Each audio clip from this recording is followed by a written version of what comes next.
Hello there, everybody. Welcome to Hello. another episode of Creation Science Theater featuring Dapper. That's me. Yeah. How are you doing today, man? Talk to me after I've had my caffeine. Yeah, that's fair. I'm still processing mine. Well, my Yeah. first dose of the day. I usually go through 2 or 3. I went to the store first thing in the morning because it was only 27 Celsius in the morning. That's it. So that's when I went to the store. I think it got down to 26 last night. So, What's the high today? 42, maybe 43. Jesus. Yeah. God, I don't know what the high. I think the high here is like 75 Fahrenheit. That's lower than the low for today. Well, I hope that heat wave doesn't make it all the way here. This actually isn't a heat wave. This is pretty normal, like late June temperatures for Tucson, like 41, 42. It's not that crazy. 43 is a little high, but that's just like it's a hot day. 45 is a temperature that will hit most years, not for long, but we usually get there. I mean, I guess you are in a desert. They usually get pretty toasty. Low elevation desert. Yeah, out in Wyoming, it was high elevation desert. Still got toasty, but there was always a breeze, unless you were like down in the valley. Super cold. Oh yeah, tons of snow too, which is really weird because there's like no rain. It was 13 and raining in Seattle. Yeah, that sounds miserable. I would much rather have it be like 30 degrees. Yeah, or maybe mid high 20s. I'm not sure. Whatever. 30s where it's anyway. We're probably not here to argue about the temperature. No, we're here to argue about dinosaurs with Ryan Cox. Once again. What a bag of cocks. Well, what is his name? I'm not being rude. Yeah, and I mean, he cocks up the Dino-Bird connection, as said in the title. Well, quite a bit. Yeah.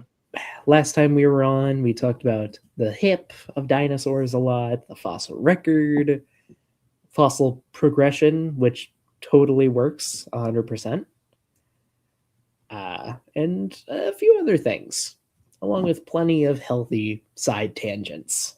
Yes. And I do want to say thank you for everyone who watched that stream, and hope we see some of y'all again today. Already seen a few people in the chat, which is nice. We do, once again, have a super chat goal, and if we hit it, then I'll be showing Dapper some more dino designs from the Isle, a dino survival game. Yeah. There are some doozies that I don't think he's seen yet. Oh boy. But for now, before we get into the show, Dapper, would you like to meet a friend that we met last time? Sure.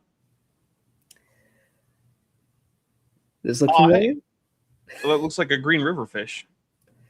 Yep, it's a little Nidia from the Green River. I think my family got it for me for Christmas when I was nice. Like 12. It's just been in my collection ever since. Now, is that post-flood or mid-flood? I think he would say mid-flood. Answers in Genesis would say post. Oh, because it's Cenozoic? Yeah. They think the entire Cenozoic was deposited after the flood. So between 4,500 years ago and now. Which, like, okay, sure. I mean, I guess if you're going to draw the line somewhere, like, I would have picked, like, the Ice Age, like, the Pleistocene. There's a problem with that. That boundary. There are older caves with human remains in them. Or things they think of as human remains, right? Like Homo erectus and Homo neanderthalensis. And those caves have to be post-flood because they are formed by, the erosion and deposition of non-biogenic limestone, which requires there to have been biogenic limestone to first dissolve to form those rocks in the first place, which means that they can't really put them into the flood because you can't form caves like that underwater. And they also have post-flood remains in them, which means that for Answers in Genesis, the earliest human remains that we have in caves that could not have formed during the flood is basically where they're like, okay, well, we can't go any earlier or any later than that. And part of the problem there is that there's a lot of really old caves like that. A lot of them. Yeah. I mean, yeah. I mean, as I'm sure we will reiterate multiple times, like, creationists' logic don't go well together. Yeah. Tree Climb Ted says someone needs to make a chart of where the various creation ministries place the flood boundary. So virtually all of them just go with the KPG boundary as the flood layer, like where the flood stops. So they'll say that the Cenozoic is post-flood, Paleozoic, and Mesozoic is flood rock, and then like earlier than the Cambrian is like creation rock, or like a little bit of rock that was deposited between creation and the flood. ICR tends to put it much later. They tend to say that, like, basically, I think they put it like after the Miocene, but I'm not sure exactly where. And then I did see one guy argue in the Creation Science Quarterly, if I remember correctly, for a end Triassic flood boundary, which would make everything from the Jurassic on up post-flood, which, and to be fair, he had really good reasons why the Mesozoic rocks past the Triassic couldn't be flood rocks, and he was right about why they couldn't be flood rocks. Because one of the great things about the arguments but about flood boundaries is that everyone who complains about other people's flood boundaries and why they can't work is right. They're all right about why the other guys are wrong, because none of them are right. They're all wrong. Which, I mean, is pretty standard for just about every creationist claim, to be honest. Oh, yeah. Anyway, are you ready to get back to his presentation? No, but I'm not going to become more ready, so it doesn't matter. It's fair. Oh, look, there he is holding a hip that looks almost identical to something he's later going to call a bird. Yeah. I want to say this is Dromaeosaurus, is the guess. It's at least some type of Maniraptor size. But yeah, I would actually go as far as to say I think that's a Dromaeosaurid pelvis, because I don't know of too many non-Dromaeosaurids that actually got that big that were in, like, what is it? That were in... what's the clade that includes Troodons, birds, and Dromaeosaurs? I can't remember it. I mean, within Maniraptora, which is about the only place for theropods you see that kind of pelvis, there's Therizinosaurs, some larger oviraptorids. Yeah, but look at the angle. This is a Eumaniraptor that's fairly advanced. I want to say Therizinosaurs do the backwards pubis too. Yeah, but they're bigger. Not all of them. Falcarius. That's true. Yeah, Falcarius is pretty small. Okay, I don't think this guy has a Falcarius pelvis, because I also think Falcarius is not well known enough for him to bother. I mean, look, maybe it's a Falcarius pelvis. I think it's a Dromaeosaur pelvis. Maybe it's Falcarius. Okay. Maybe. I doubt it. We can agree on Maniraptor at least. I think it's a Eumaniraptor, but like whatever. Okay. Well, I think I did rewind about a minute or so I think he's going to be talking about the shelf on top of the acetabulum. Okay. Tabular shelf, where all the weight is on their hips. Okay, so that's what allows them to walk upright. If they're four-legged, even though their rear legs, technically there's no such thing as four-legged. Their rear limbs are legs, and the front are actually arms. They even have this. The ankylosaurs or ankylosaurs, I've heard it both ways. They don't have the full circle, but they have that shelf, and they're reptilian, and they're also diapsids. So because of that, they're still classified as dinosaurs. But that's the thing that, I mean, I think they close up their cranial fenestrae. I don't remember. I'm not familiar enough with ankylosaur skulls. I know they close up a ton, but yeah, looking at a skull of Ankylosaurus, I don't see a Fenestra. They are as diapsid as turtles are as adults, which is to say they do not have those fenestrae. So, okay, here's what I am getting from Ankylosaurus being accepted as a dinosaur by this guy, right? Mhm. So, neither a diapsid condition as an adult nor an open acetabulum is actually diagnostic for him for dinosaurs, because Ankylosaurs, which he says are dinosaurs, have neither of those traits. Yeah. Okay, cool. So this guy can make exceptions to his rules about what counts as a dinosaur. But it cannot include birds. But no, not because birds. They have feathers. Not birds. Even though they do have an open acetabulum, and they actually are more like diapsids as adults than the Ankylosaurus, because they actually still have an opening. They have a fenestra. It's actually a combined fenestra of the two fenestrae, but it's there. It's not robust, but it's there. Yeah, and they still have, it's not the temporal bar, is it? But they still have the bar separating the fenestrae? So if I remember correctly, the bar separating them actually goes away in most adult birds, creating one fenestra. But I could be misremembering that, because it's been a little while since I looked into like avian skull morphology. It's fear. I mean, the thing is, like, birds also just do a lot of weird birds do so much weird shit. They do. They really, really do. But it becomes a lot more obvious when you look at like unambiguous Mesozoic birds. Because, I don't know, it's weird. It's like things change through time or something. No. Unacceptable. Makes them different. All right. Here's where we start getting into the fun of it. All right. Back to the slide. Specifically, in the Saurisca, you have the theropods.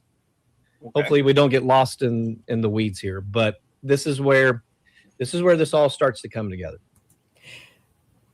That's not how they're split up, though.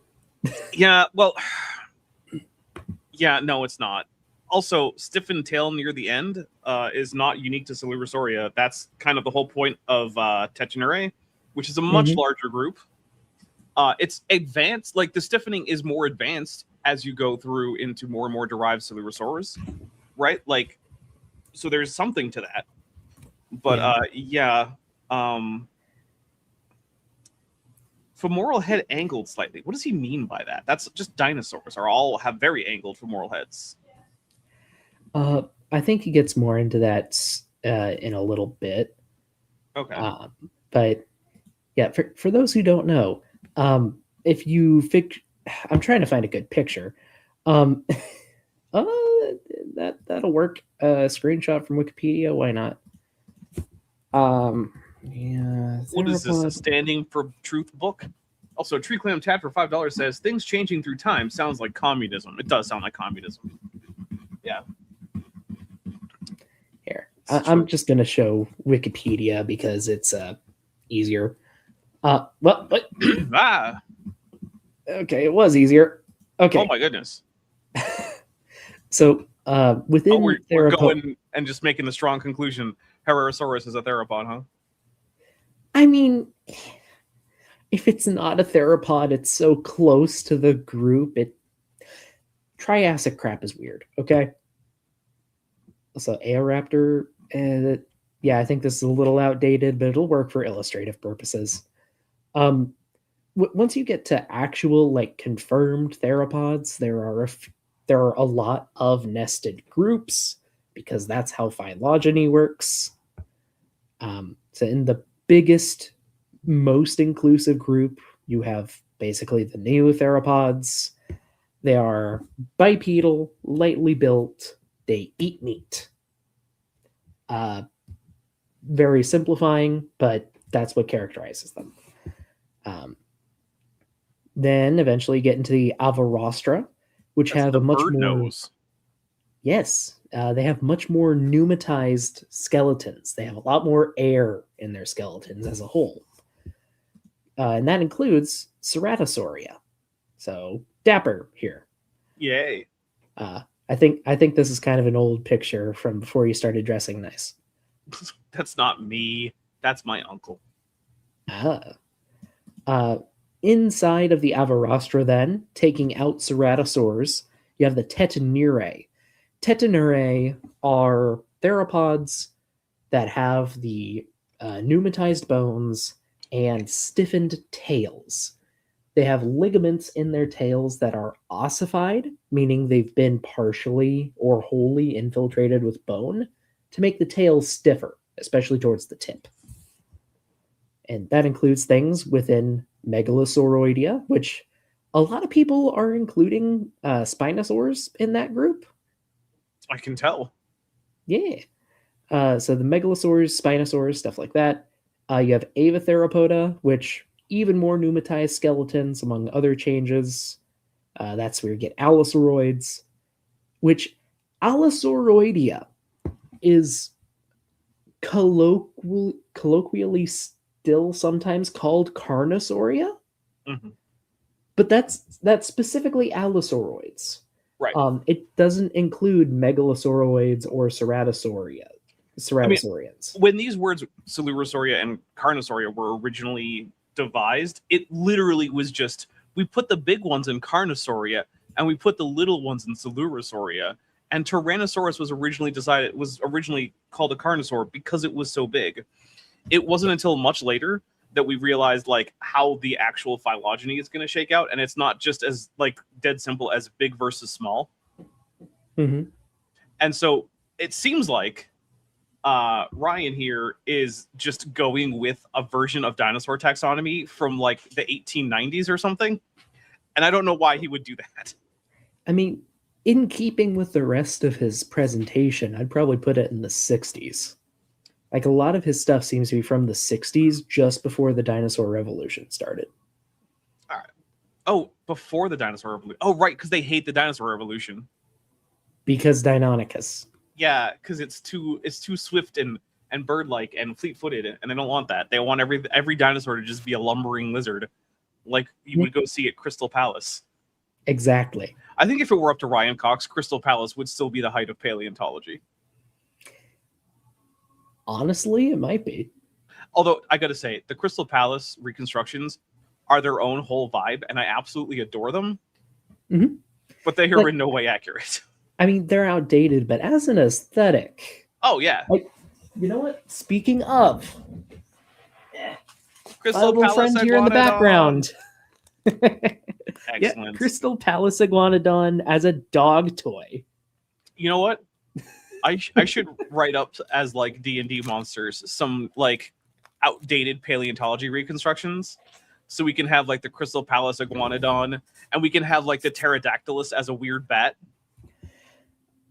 A weird bat fish. Yeah. I'm kind of already doing that. I'm not going to be streaming it, but I am setting up a D&D campaign with dinosaurs. And I am planning to include outdated and updated dinosaurs of all stripes. Nice. Yeah. I got a like World of Yesterday type D&D setting called Plangea, and it definitely has rules for Calicotheres and all sorts of extra dinosaurs that aren't in the monster manual, and some other like various extinct mammals and non-mammal therapsids and stuff. It's a lot of fun. It's even got rules for a giant radiodont the size of like a large shark, if you want your players to be attacked by like a Nomalocaris the size of a great white. That's fun. Yeah, it's a lot of fun. I've been wanting to play D&D again for so long. Like, I miss it. I played it a lot in college, but then life happened and friends moved away and I moved away. That's what internet games are for. Yeah, exactly. And that's what I'm trying to set up right now. Nice. I've got 4 players who are interested, maybe 5. Tree Clam Tad says, can they be mounts? If I remember correctly, yes. Yeah. The Calicotheres, I believe, is what he's talking about. And I believe they were in the book. So the book gives like common names that you might come up with for a lot of these animals, but the art and the description makes it very clear what they're going for. And I believe the Calicotheres were called gorilla horses in the book. Gorses, if you will. Yeah. Also, I realize you read this out, but I was busy giving the presentation. Thank you, Tree Clam Tad, for your super chat. And honestly, like, this is just something within my games I usually run. If you can tame it and it's large or bigger, I usually let people ride animals. My rule is usually one size category larger than you are, because I feel like halflings and gnomes should be able to ride medium-sized creatures. Yeah, right. You're right about that. Yeah. One size category larger, not just large. My brain defaults to medium as a creature size. Well, in the 2024 rules, humans can start out as small. Really? Oh yeah. A lot of the species can start out as medium or large, or sorry, medium or small. Is what I meant. Like, you can play kids? I think the idea that they're going for is more like people with dwarfism or other, causes of adult shortness below what would normally be considered medium.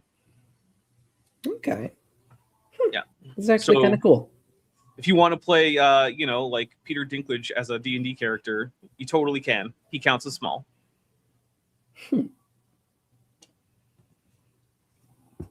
That kind of reminds me, I started playing through Baldur's Gate 3 again.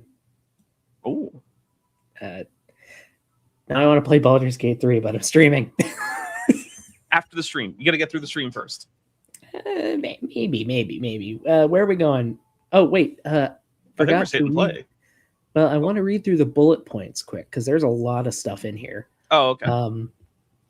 So according to him, Silurosauria have a bigger/longer sacrum. Not entirely sure what he means by that, but okay. Stiffened tail towards the end. We already went over. That's Tetanurae. Bowed ulna. I want to say that's a trait of Maniraptora. I don't think that's a Tyrannosaur trait, at least.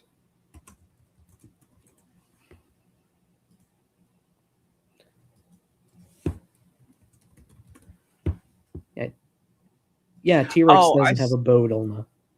I see what he means by femoral head angled slightly, because I'm now contrasting it with femoral head straight. So the femoral head is, he's saying in Silurosaurus, is basically 90 degrees to the shaft, and it's basically horizontal, whereas that's not true is for the group he's calling Carnosauria. But the question I have basically is, does by Carnosauria, does he just mean everything that is in the Silurosaur? Does he mean the old-fashioned large versus small separation? Does he mean actually like is it Megalosauria or like whatever? Like what does he actually mean? And I don't know. Yeah, I have no idea. Tibia longer than femur. That is broadly true in Silurosaurs. That is also true for some Carnosaurs, depending on how you want to define that. Also, the femoral head is straight. That's misspelled. But that's like a strait you might sail through, like the Straits of Gibraltar or Hormuz. Yeah, larger Malacca. ice. I almost got into a ship collision in the Straits of Malacca once. Where is that? It's over near Singapore. Yeah, a cargo ship decided to try to cut off my aircraft carrier. Ooh. Yeah, that was alarming. So within Carnosauria, larger eye sockets, that's just not true. At least relative to the skull. I mean, longer, narrower skull completely depends on taxa, too. Yeah, there are some very broad-skulled Carnosaurs, if we're going with that, and also some very narrow ones. Like, you look at Allosaurus as a very narrow skull, not a Silurosaur. But then you look at, like, a lot of, Avellosaurids, like, they've got some pretty broad skulls overall. Yeah, and then there's also, like, Silurosaurs, like, I don't know, Austroraptor. That's just a raptor spinosaur. Yeah. More ornamentation on skulls. That's also just not true. Silurosaurs get funky with their skulls too. Yeah. This mostly sounds like something he made up. Yeah, and very broad strokes that don't apply to a lot of groups. But as Matt the Navigator says for $5, It's very charitable of you to assume he knows what the fuck he means. That's fair. Yeah. Yeah. All right. Well, this is a really weird way to try to separate out theropods, but I say we continue on because I think it's mostly just nonsense. Yeah. In theropoda, you have two major categories of dinosaurs. Okay, the Coelurosauria and the Carnosauria. The little bit of differences between them. They're big and small ones in both. But okay, so he's not just doing that. He's not just doing the traditional small, big. Okay, that's good. That's a step forward from what I was thinking. All right. But still not good, because that means he's mixing old and new definitions, because he's still lumping non-Coelurosaurus as Carnosaurs. I still think this is better than just going with like the it's 1904, big dinosaur in Carnosauria, little one in Coelurosauria. So we moved up from maybe the 60s to the 80s, possibly. Maybe the 70s. Let's not go overboard here.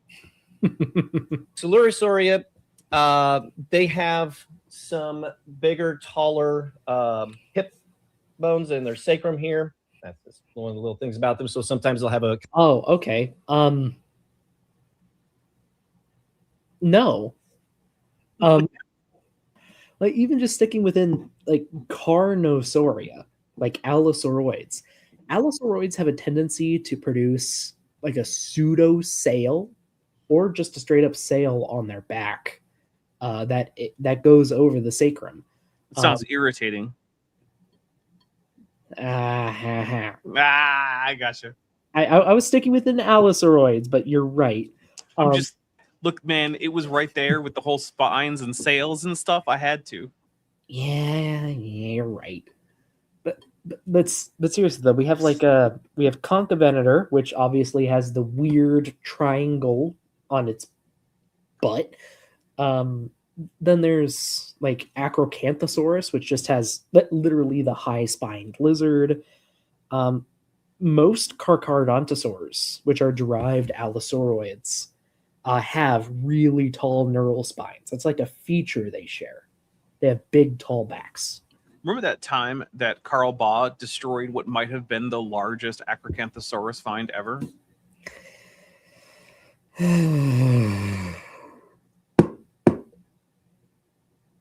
I hate Baugh, to be honest. Acrocanthosaurus isn't my favorite dinosaur, but it's one of my favorite dinosaurs. It's a really cool dinosaur. I don't care whose favorite it is. It's a really cool dinosaur. It's really also, we got cool. Oh no, we did read that one from Lieutenant Math Navigator. My bad. Yeah, it's okay. It's okay. Kind of a ridge on their back. Their tails can get kind of will turn kind of stiffened more towards the end. One of their arm bones, the ulna, is a little bowed instead of straight. Maniraptoran trait, not Coelurosaur trait. Their tibia, so the bottom part of their leg, is longer than their femur, the upper part of their leg. What about the tibia? Carnosauria, that's the opposite. What was that? What about the tibula?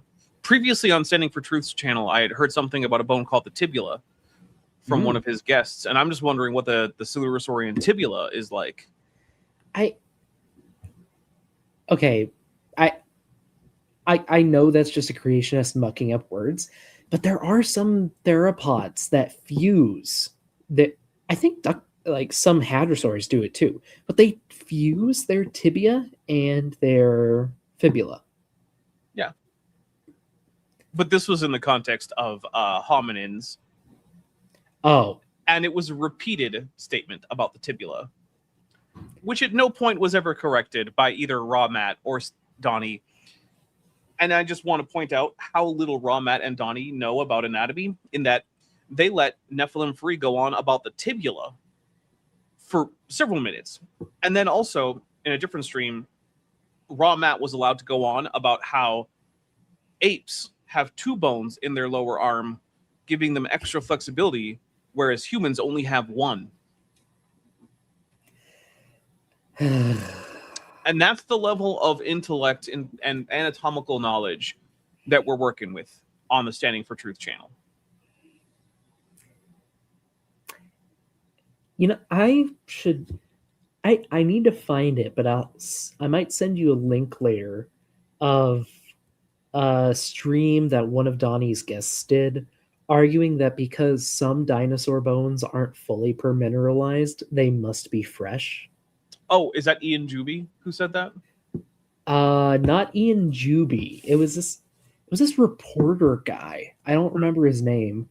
But Ian, sorry. Go ahead. He and I went back and forth about this fossil site in Alaska where the bones are really well preserved, so they're not fully permineralized. And he insisted that because they weren't fully permineralized, they must be fresh. And because of a picture of a bone that had ice on it, they had fresh collagen. He thought the ice was tissue. You know what? Next time someone tells me that a dinosaur bone isn't fully permineralized, there we go.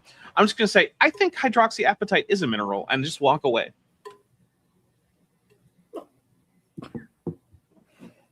Fair. Sit on that. The femur is longer than the tibia. They're, in fact, the ball, the femoral head on their hip is angled. It's just angled a little bit. So they kind of come in at an angle. Oh. That's just dinosaurs. Oh. Well, yeah. But also, Tree Clam Tad for $5 says, my friend had bone cancer and his tibia was mostly removed and connected to the fibula with titanium rods. Is that a tibula? It's as good a case for that. There's as good a case for that being a tibula as there is for anything else being a tibula. Yeah. But also what he's describing is just dinosaurs. That's just dinosaurs, my dude. Yeah. The femoral head coming in at an angle. I mean, it's also mammals, to be fair, but like... Yeah. And I will say, like, the exact angle does also differ between dinosaur groups. Like, sauropods get funky with it. Let's just say that. Well, they have to do that whole weight-bearing thing, which is easier the straighter the whole femoral shaft and head complex is. Yeah. Instead of straight across, it kind of comes in at an angle. Their heads are a little longer and narrow, and they will have a lot of ornamentation. They can have ridges and brow horns and all kinds of stuff, and little all kinds of stuff on. A little bit larger. Coelurosaurs do that too. Mm-hmm. Larger eye socket. So because of those differences, they put over in Carnosauria your Allosauridae, Carcharodontosauridae, Megalosauridae. Oh, there you go. That is a group that is not a natural group that you could construct to the exclusion of Coelurosauria. That would make that whole group paraphyletic and Coelurosauria remain monophyletic. It's not no, I don't. Nope. Yeah. Nope. Don't like it. They used to be grouped together. I think Tyrannosauroids were the first group within Carnosauria to be taken out. That sounds right to me, but I don't remember super well.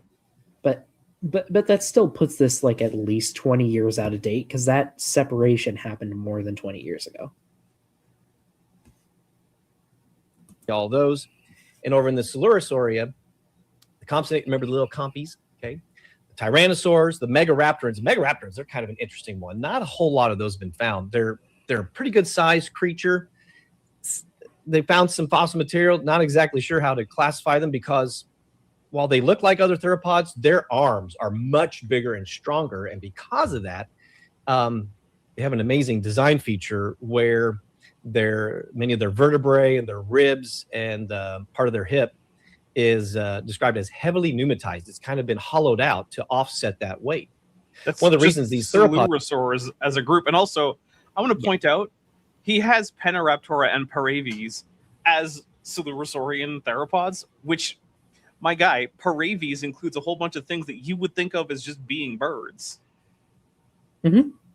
Maybe he's going to complain because he has it in a different color that, I don't think Maniraptora and Penaraptora / Paraves, which he seems to indicate are all the same thing, which they are absolutely not the same thing. Yeah, but maybe maybe he thinks that they're all actually shouldn't be in Slurosauria. In case you're wondering, by the way, Maniraptora, Peniraptora, and Paraves, those are all just progressively smaller clades within Maniraptora. Yeah, and the exact clades shift around depending on who you ask.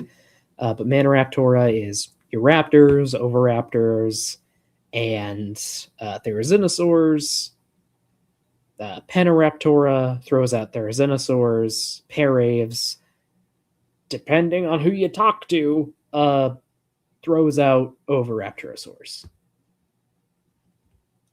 But also, I will say, Megaraptorans, their placement has gotten more settled recently. A lot of paleontologists are leaning towards them being tyrannosauroids. I'm sorry, but that means that the scientists are changing their minds and are not sticking with the first answer like good Christians. And so that's actually reason to reject science. Damn it, you're right. Yeah. I will say Megaraptorans do seem to be... They are weirdly pneumatized for non-Paravian Silurosaurs, like to a really weird degree. Their bones are very, very hollow.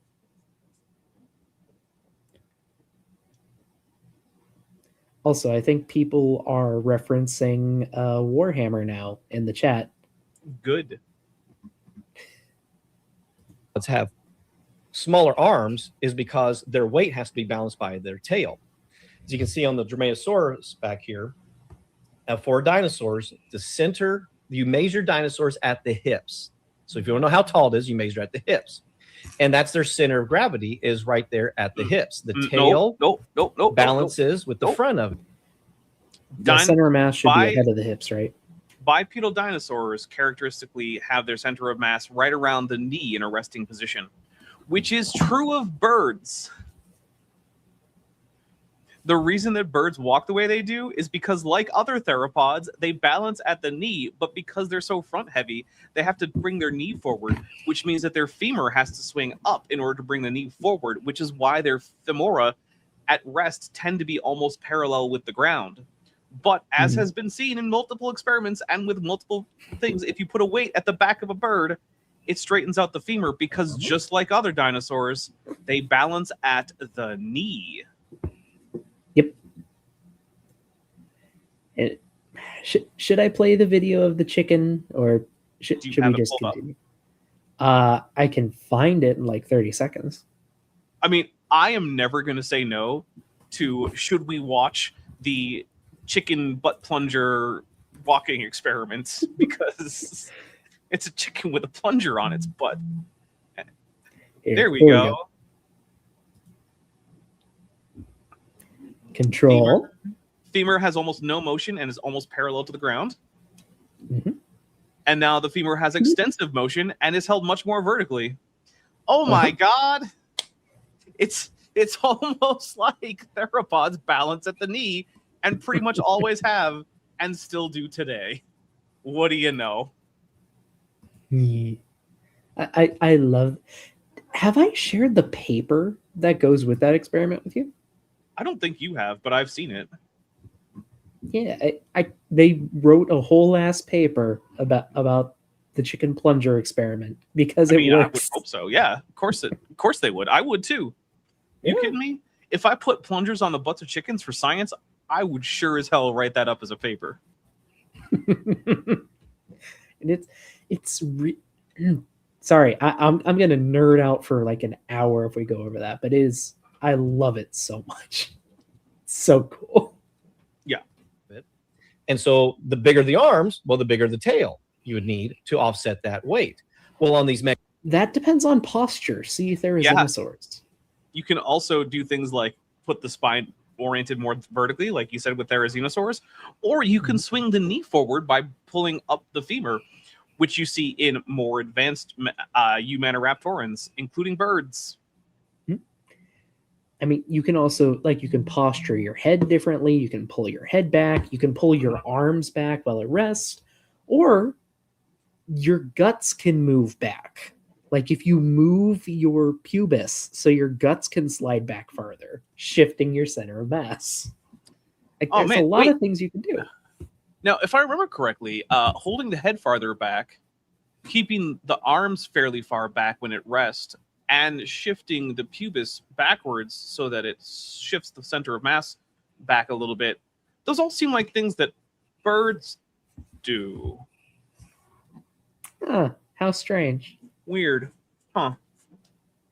Like a raptor, they have really big front limbs, and so this these pneumatized bones make them more hollow, offsets it, as if somebody designed them knowing what he was doing. And of course, we give that credit to our just no argument, just like it must have been a design. Okay, that's not an argument, but yeah, whatever. It's like that they like to accuse actual scientists of saying, well, you just point to things and say, look at what wonderful things evolution could do. It's like, okay, but evolution has things like mechanisms and falsifiable predictions and tests that we can run. Whereas all you're doing is saying, that thing looked cool, therefore unfalsifiable idea about creator design. Okay, one of those things is science. One of those things is just you making shit up. But Dapper, have you considered that maybe you should just go look at the trees? I don't have the tree that's right outside my window that used to be there blew over in a tornado. Now all I got is cacti. Oh. Yeah, poor tree.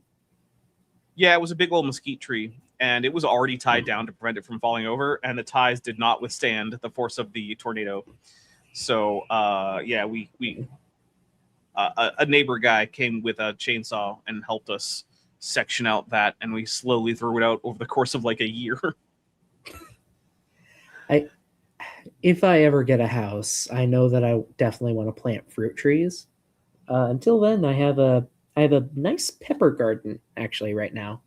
Peppers are fruit. Peppers. Yeah. You should put them in your fruit salad. Oh, true.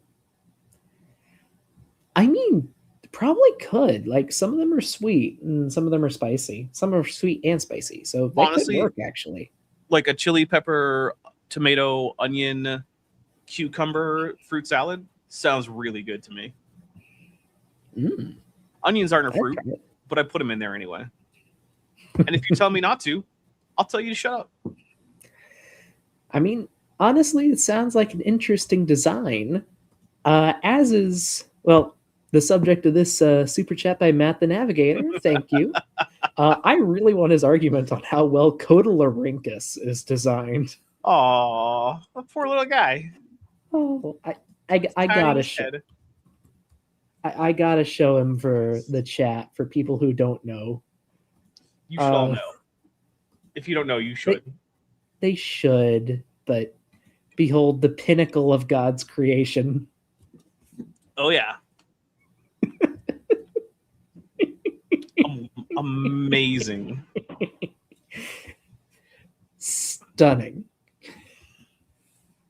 Look at how big those coracoid bones are. They're like shields.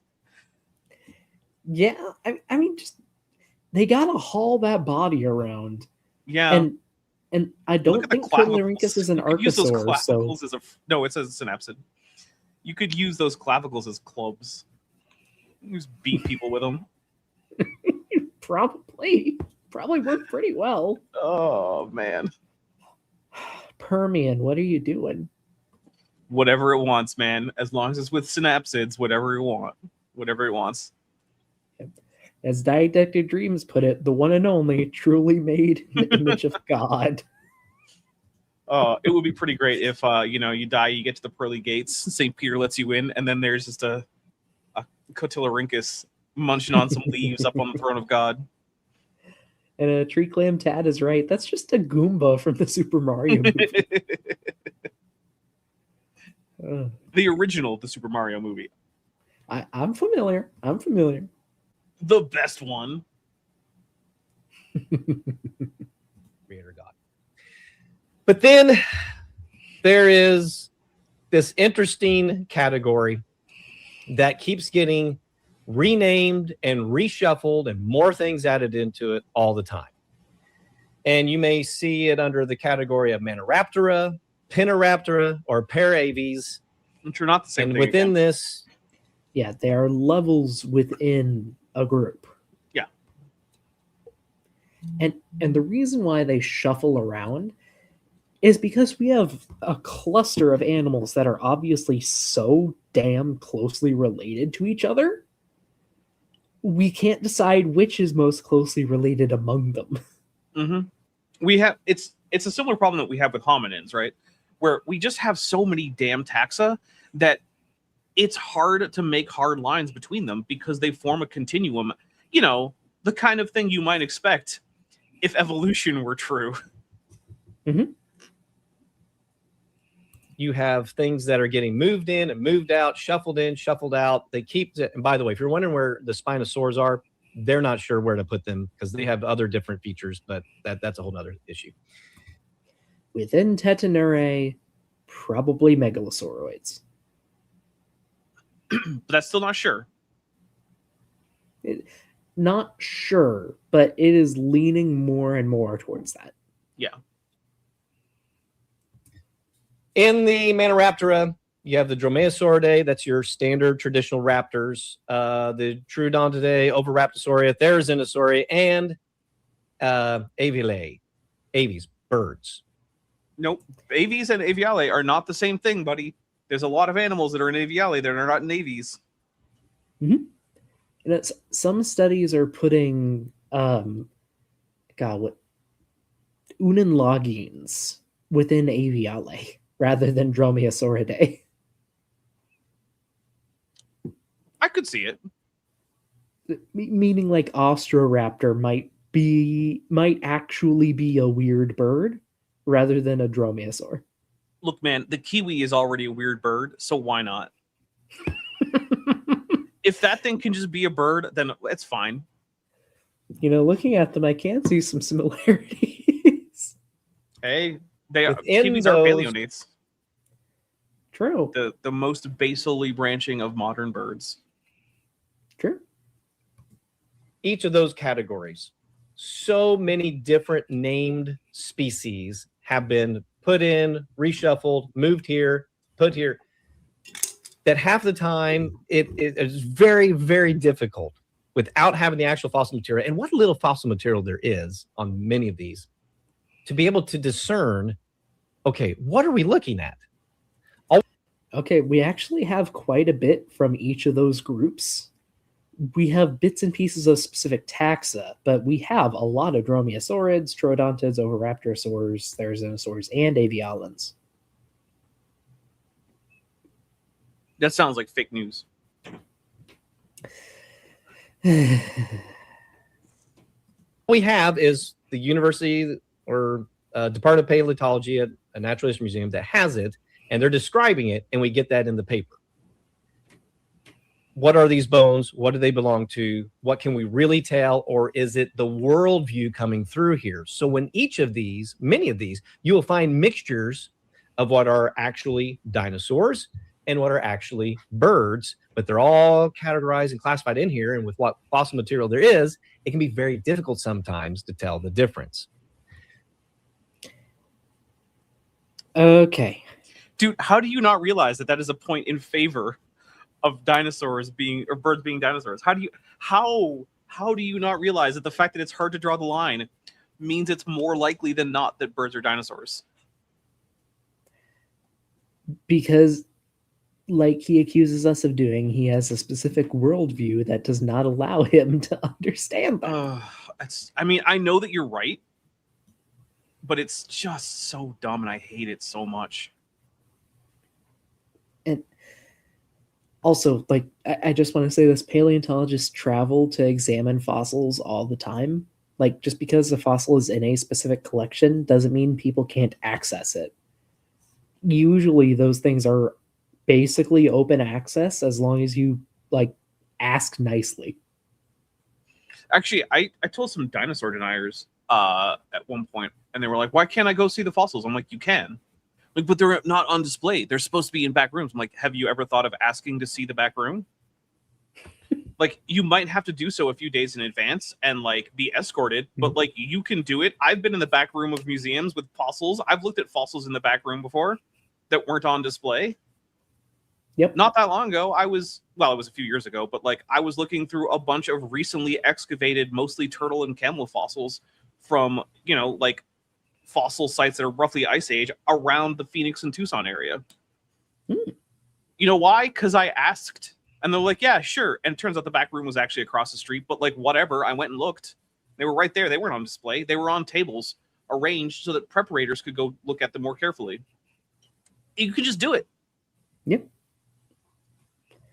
Just like, if anyone in the chat wants to try this, email your local museum or give them a call. Say, hey, I would like to look at some of the fossils. May I, please? Yeah. They're there to help educate people. The reason they're not on display is usually because like they don't have room for them, or they don't think those particular specimens are interesting enough to the public. But if you express interest, you'll probably be escorted. But yeah, you can go look at them.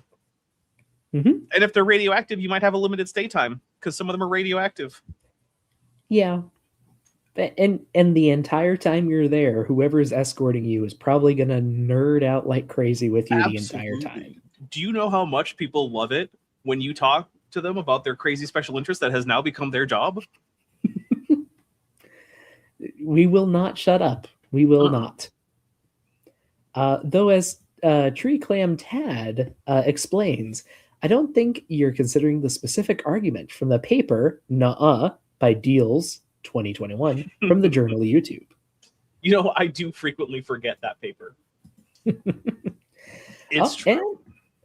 And with that, we have reached our super chat goal, actually. Nice. Yes. Thank you there, folks. Much appreciated.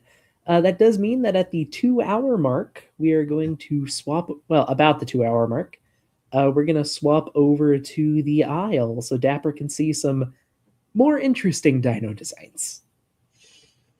Okay. You just like torturing me. I see how it is. It's kind of fun. So that's why it gets rather hairy in all this. There's in all these categories, with the Coelurosauria, the Carnosauria, and all the different subfamilies of that, different clades of them. Sometimes there's inconsistencies within those. Sometimes there are different finger lengths, finger numbers, tail lengths, leg lengths, all kinds of stuff. Yes, the individual species are individual species. Your point? Right. Like, if they didn't have distinct differences, they wouldn't be different things. That's just how biology works. Mm-hmm. And Matt the Navigator says, what about the work of Bro TM in the Journal of Applied Bullshit? That is a good point. I forgot about that one too. I forget about a lot of these papers, you know?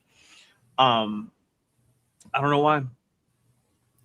Don't know why. And so when you try to put a blanket, if it has exactly this, then it's got to be that.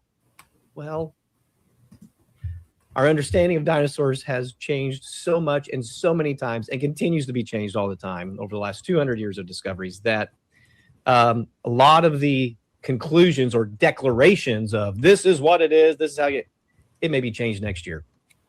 You look up any of these and you will see down at the bottom all the different popular ways or accepted ways of how you can classify them. And there'll be 3, 4, 5, 6 of them listed. Oh, I know it's part of this family. No, it's part of this one. No, it's part of this one. Is it?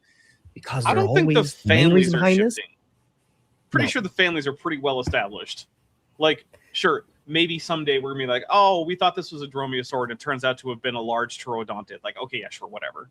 Maybe you didn't find like the teeth and or something, and all you found was like some lower leg portions and like parts of a hip or something, and like the posterior end of the cranium. Yeah, sure, maybe. But like for the most part, no, these families are not shifting around much. We're not going to be like, oh, actually, it turns out that, yeah, sorry, but like, you know, Velociraptor pterodontid, turns out, yeah. Like, no, that's not going to happen. Yeah. I mean, okay, sometimes individual taxa can jump from family to family, but that usually happens with very fragmentary specimens. Which is and what they I just usually described. jump to very closely related taxa. Right. That's why I went with two very closely related families. Or yeah, closely related families. I will say the one family that has been kind of shifting, but not even family, the one group that has been shifting recently is like the Megaraptorans. But that's because they are very recent, they are very fragmentary, and they are very, very, very weird. And they're a bit too Australian. Australian and South American. Yeah, see, unacceptable. It's nonsense right there. That's fair. But yeah, they're just. Oh, your camera's flickering. That's odd. Yeah, that's because I did something I didn't realize it would do. So my bad. That's me. I'm a professional. I'm going to take some more of this monster and drink it. It's all right. I finished my energy drink. It smells terrible.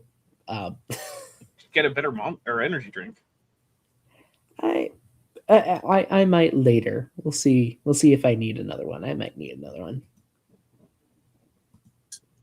Is they're trying to figure out a way to convince mostly themselves of an evolutionary process.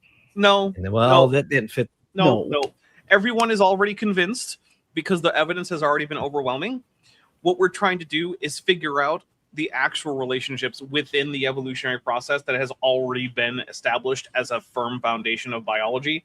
And that is not at all being questioned by basically anyone in the actual literature, because that was settled about a century ago. We moved on. Yeah. The fact that you're not convinced is of as much consequence to the paleontologists doing this work as the fact that Eric Dubé is not convinced of the globe Earth is of consequence to the people planning the next Artemis mission. Please excuse me, no one gives a fuck about you in the scientific world. They just don't. I would say that they probably should, because anti-intellectualism is on the rise. But in terms of like people writing papers, when they're writing those papers, doing research, finding bones, describing bones, measuring bones, cleaning bones, all that shit, no one cares what you think. You don't have points to make. You don't have any falsifiable predictions. On the very rare occasion where that's actually not true, they are routinely falsified. The best prediction I've seen from creationists yet is the planets will have magnetic fields. And that was true. That's it. Cool. I mean, it was a little bit more than that, which was like, they will range between, they'll all have magnetic fields that range in strength from 0 to whatever strength the planet would have if it were composed entirely of water molecules of the same mass as the planet, all of which had their dipole moments aligned, which is a strength that is absurdly high for every single planet, and no planet is that high. So yeah, within that absurdly gigantic range, all the planets will have a magnetic field. Good job, creationists. You did it. You predicted that magnetic fields will exist. And then sometimes people are, NASA's like, oh, this is stronger than we expected. And then the creationists like, see, that's within our prediction. It's like, yeah, but your prediction was absurdly wide anyway. So the fact that basically any possible observed magnetic field would fall within your prediction isn't very impressive. Including 0. Because 0 is always within the prediction. Huh. Yeah, it's really dumb. Really dumb. And then, like, you compare stuff like that to, I know it's not the same field, but like the prediction of like Tiktaalik. Like not only predicting the exact time it lived, the exact environment it lived, but also a lot of precise features of the anatomy that it should have based on the time it lived. Like I think one of these is a science and one of these is lucky guesswork. I wonder which is which. Yeah, I'm guessing not lucky guesswork, but maybe. Actually, Sabor Ahmed would actually tell you that based on some guy who wrote a book about the philosophy of biology, that actually it is actually just lucky guesswork, and you can't prove that it's not. To which I respond, okay. I don't care. Okay. Evolutionary biology That one, continues well- to make predictions. Oh, sorry, go ahead. Yeah. No, it's okay. It's okay. You're right. Still makes predictions today. We need to put it down here. Well, it fit there, but it didn't fit here. And that's why there's so many varieties of this, because they're trying to support their worldview, not necessarily find the correct conclusions based on the actual evidence. The topic at hand. You'll go into any museum. This, for example, the Chicago Field Museum. You're going through the second floor, the Hall of Evolution. You'll come to a sign like this. What is a dinosaur? And it'll say dinosaurs are reptiles that belong to the diapsid reptile group. What does that mean? That means di means two, diapsid means two extra holes. So here I have my Dromaeosaurus skull. Okay, actually, I'm not going to use that one yet. Let me use this one. Let me get this guy up. Get what an do we got? Ankylosaurus skull. This is an Albertosaurus. Albertosaurus sarcophagus. It's found up in Choteau, Montana. I'll just look through his. That looks familiar. Yeah. Looks like the thumbnail. Also, that is Dr. Kip Davis's favorite dinosaur. Albertosaurus? Yeah. Yep. And he hates Edmontosaurus. Why? I think he just hates Edmonton. Oh. I guess that makes sense. Albertosaurus is really interesting too, like as a tyrannosaur. We normally visualize it as this really lightly built tyrannosaur, at least compared to like T-Rex. But if you look at the biggest Albertosaurus, they actually get really, really robust towards the end of their life cycle and start to strongly resemble T-Rex. T-Rex is actually just Albertosaurus, and it turns out that Montana was just basically like the retirement home for Canadian Tyrannosaurus, just like Florida is the retirement home for Canadians today. I mean, you joke about that, but like a lot of large theropods, like they seem to get bigger by just extending their period of growth.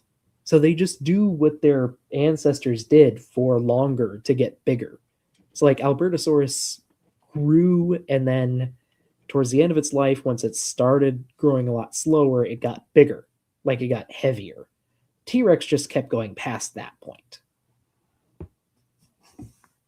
Which is interesting. It's interesting how ontogeny works. Especially in dinosaurs, who a lot of whom have really weird ontogenies. Even today. Yeah. Like, the Watsine has an ontogeny that involves losing claws. Okay, cool. That's weird. And losing the ability to climb, too. Well, losing some facility at climbing. That's fair. Also, it's a dinosaur that's a bird, no teeth, and its diet is folivory. Like, come on, man. It's like, it's okay. It's got a fermentation gut. Like, sure. Is it folivory or frugivory? No, it's folivory. The majority of a Watsine's diet is leaves. Okay. It eats like a freaking deer. I've heard it stinks really bad too. Yeah, there's a reason it's also called the stink bird. The antorbital fenestra here, his nasal cavity, and found up, I think around 1993 or 4 or whatever in Choteau, Montana. This particular specimen is known as the pebble specimen, and he is in the Tyrannosaur family. When they originally found these, they thought they might have been Albertosaurus, found in Alberta. I thought it might have been a juvenile T-Rex. Well, as far as I know, that's never been a serious hypothesis for Albertosaurus. Yeah, I'm not aware of any papers making that claim, but like, I don't know, maybe when they first started digging, they were like, oh, hey, this looks like a Tyrannosaurus. Maybe it is. Sure, maybe. I don't know. It's one of those claims of his that, like, even if it's not true, I don't really care that much because, like, what difference does it make to any argument whether or not anyone ever thought that maybe Albertosaurus was a Tyrannosaurus? Like, sure. They're very similar animals. I don't know. It's like if you told me like, oh, hey, someone once thought that the dole was actually a wolf, and I'll just be like, okay, cool. I mean, I can believe that someone floated the idea at one point in time, but fun fact, T-Rex and Albertosaurus were named in the same paper.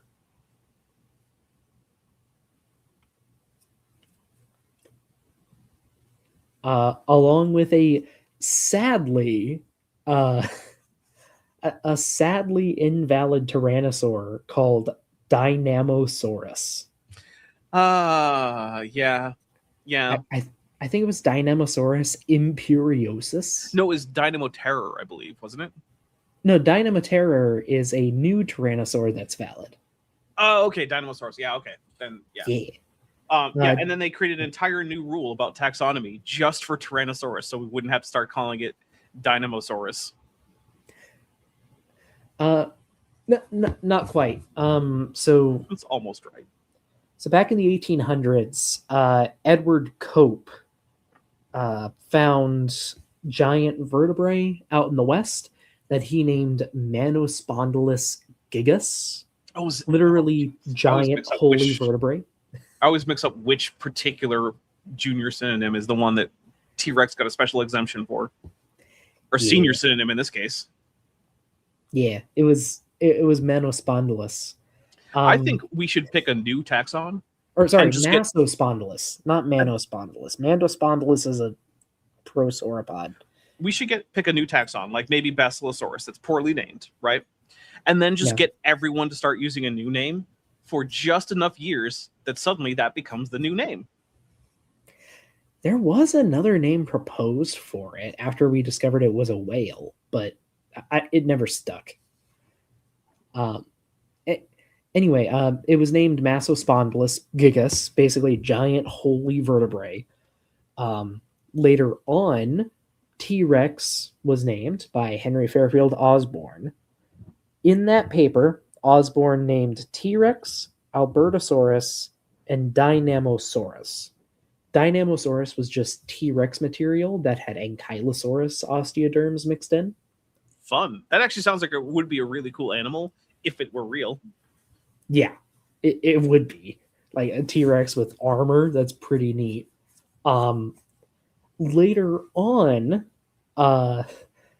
someone took a look at Cope's Masospondylus.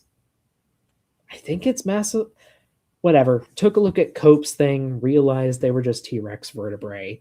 But the ICZN, the International something zoological nomenclature, they decide what species names stick and stuff. Decided on a special exception for T-Rex, that it should keep its name and not Masospondylus. Yeah. Which I love and hate, because for one thing, Tyrannosaurus is such a better name. But on the other hand, also, it really bugs me when people try to play fast and loose with taxonomic names after they've already been defined. It's one of the reasons why I'm so glad that Cetartiodactyla died, and why I want to take Pancrustacea and crush it into a little pulp and then shove it into a steel furnace. Stop saying Pancrustacea. It's just Crustacea. Get over it. Insects are crustaceans. So are myriapods. No, they're not. They're not. Insects are, though. Yeah, just myriapods are mandibulata, but they're not crustaceans. Anyway, yeah, get over it. Insects are crustaceans. Just deal with it. They're not pancrustaceans. We're not going to say Crustacea is everything except the insects, and Pancrustacea, which is just the monophyletic version of Crustacea, is what we're going to call actual Crustacea. No, stop. I don't think I will ever. Crustaceans. I don't think I will ever be brave enough to venture into the dystopian nightmare that is arthropod taxonomy. It's not that bad. It looks pretty bad. It's like, as long as you're not doing Coleoptera, it's not that much worse than dinosaur taxonomy. If you're going into Coleoptera, then okay, well... Insects in general are just a nightmare.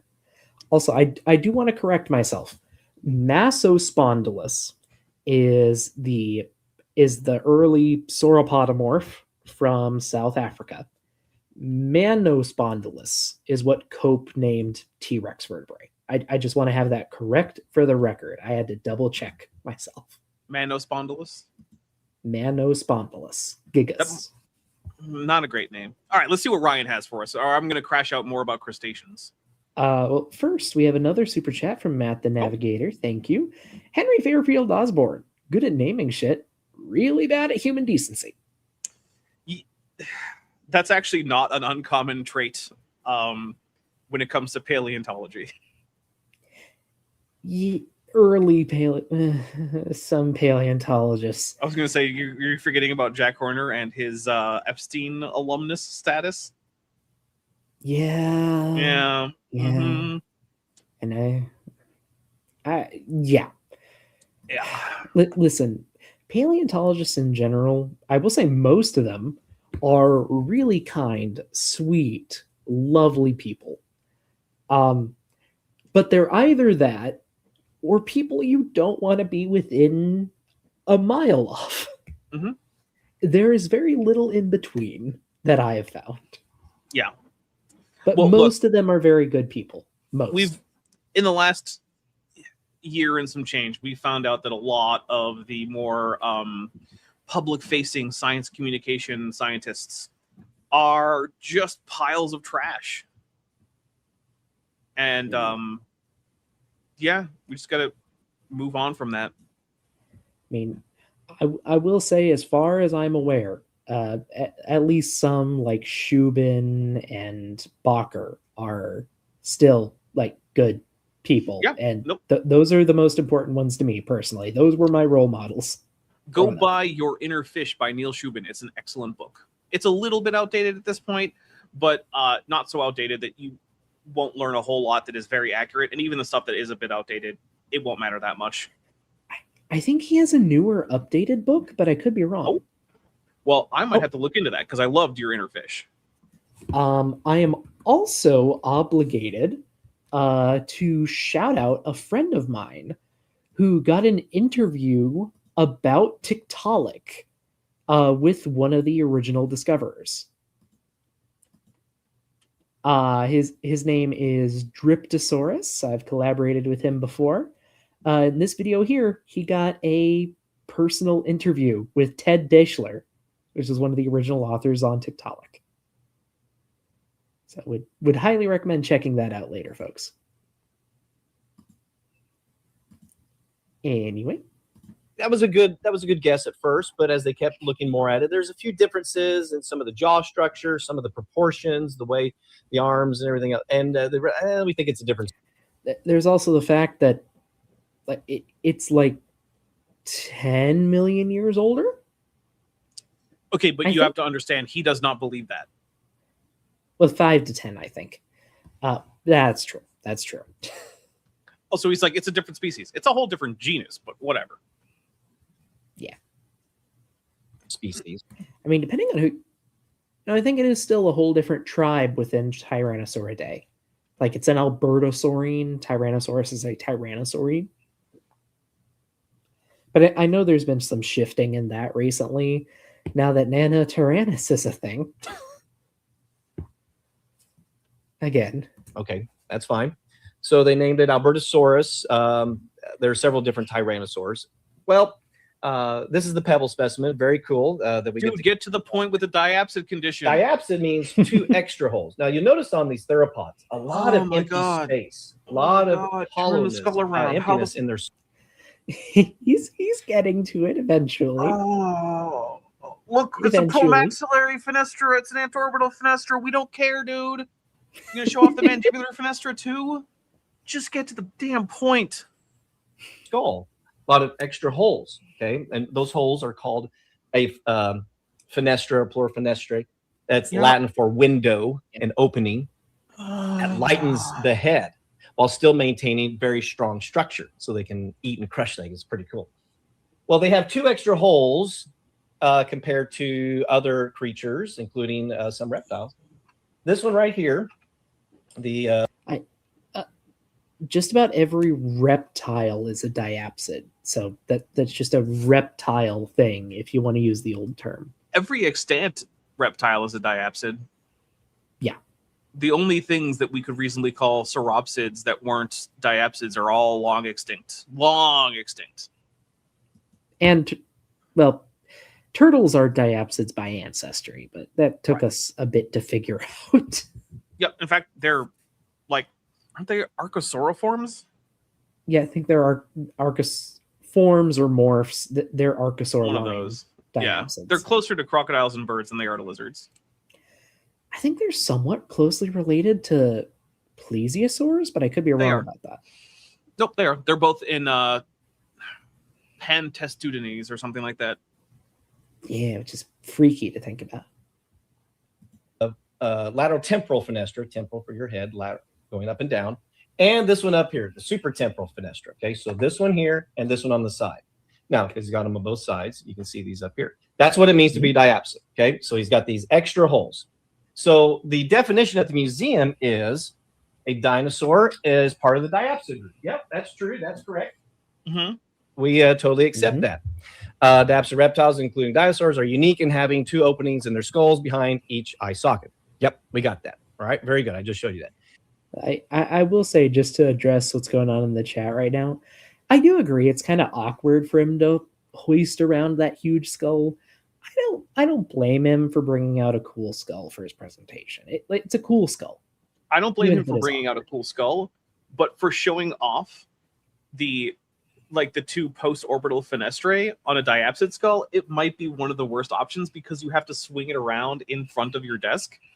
And so if you were just holding it sideways to show off like the promaxillary fenestra and the anterorbital fenestra and the orbit and the nares and stuff like that, then like great, right? Because it's really big and obvious. But for swinging it around all over the place to show all of that plus those post-orbital fenestrae, I think it's a little silly. That's fair. I'd have to find it, but I have a picture of me holding a cast of Big Al's skull from the museum I used to volunteer at. Yeah. Also, I can tell that skull has been manhandled a little bit. It needs some touch-up paint. A little bit, yeah. He probably just took it from his traveling exhibit.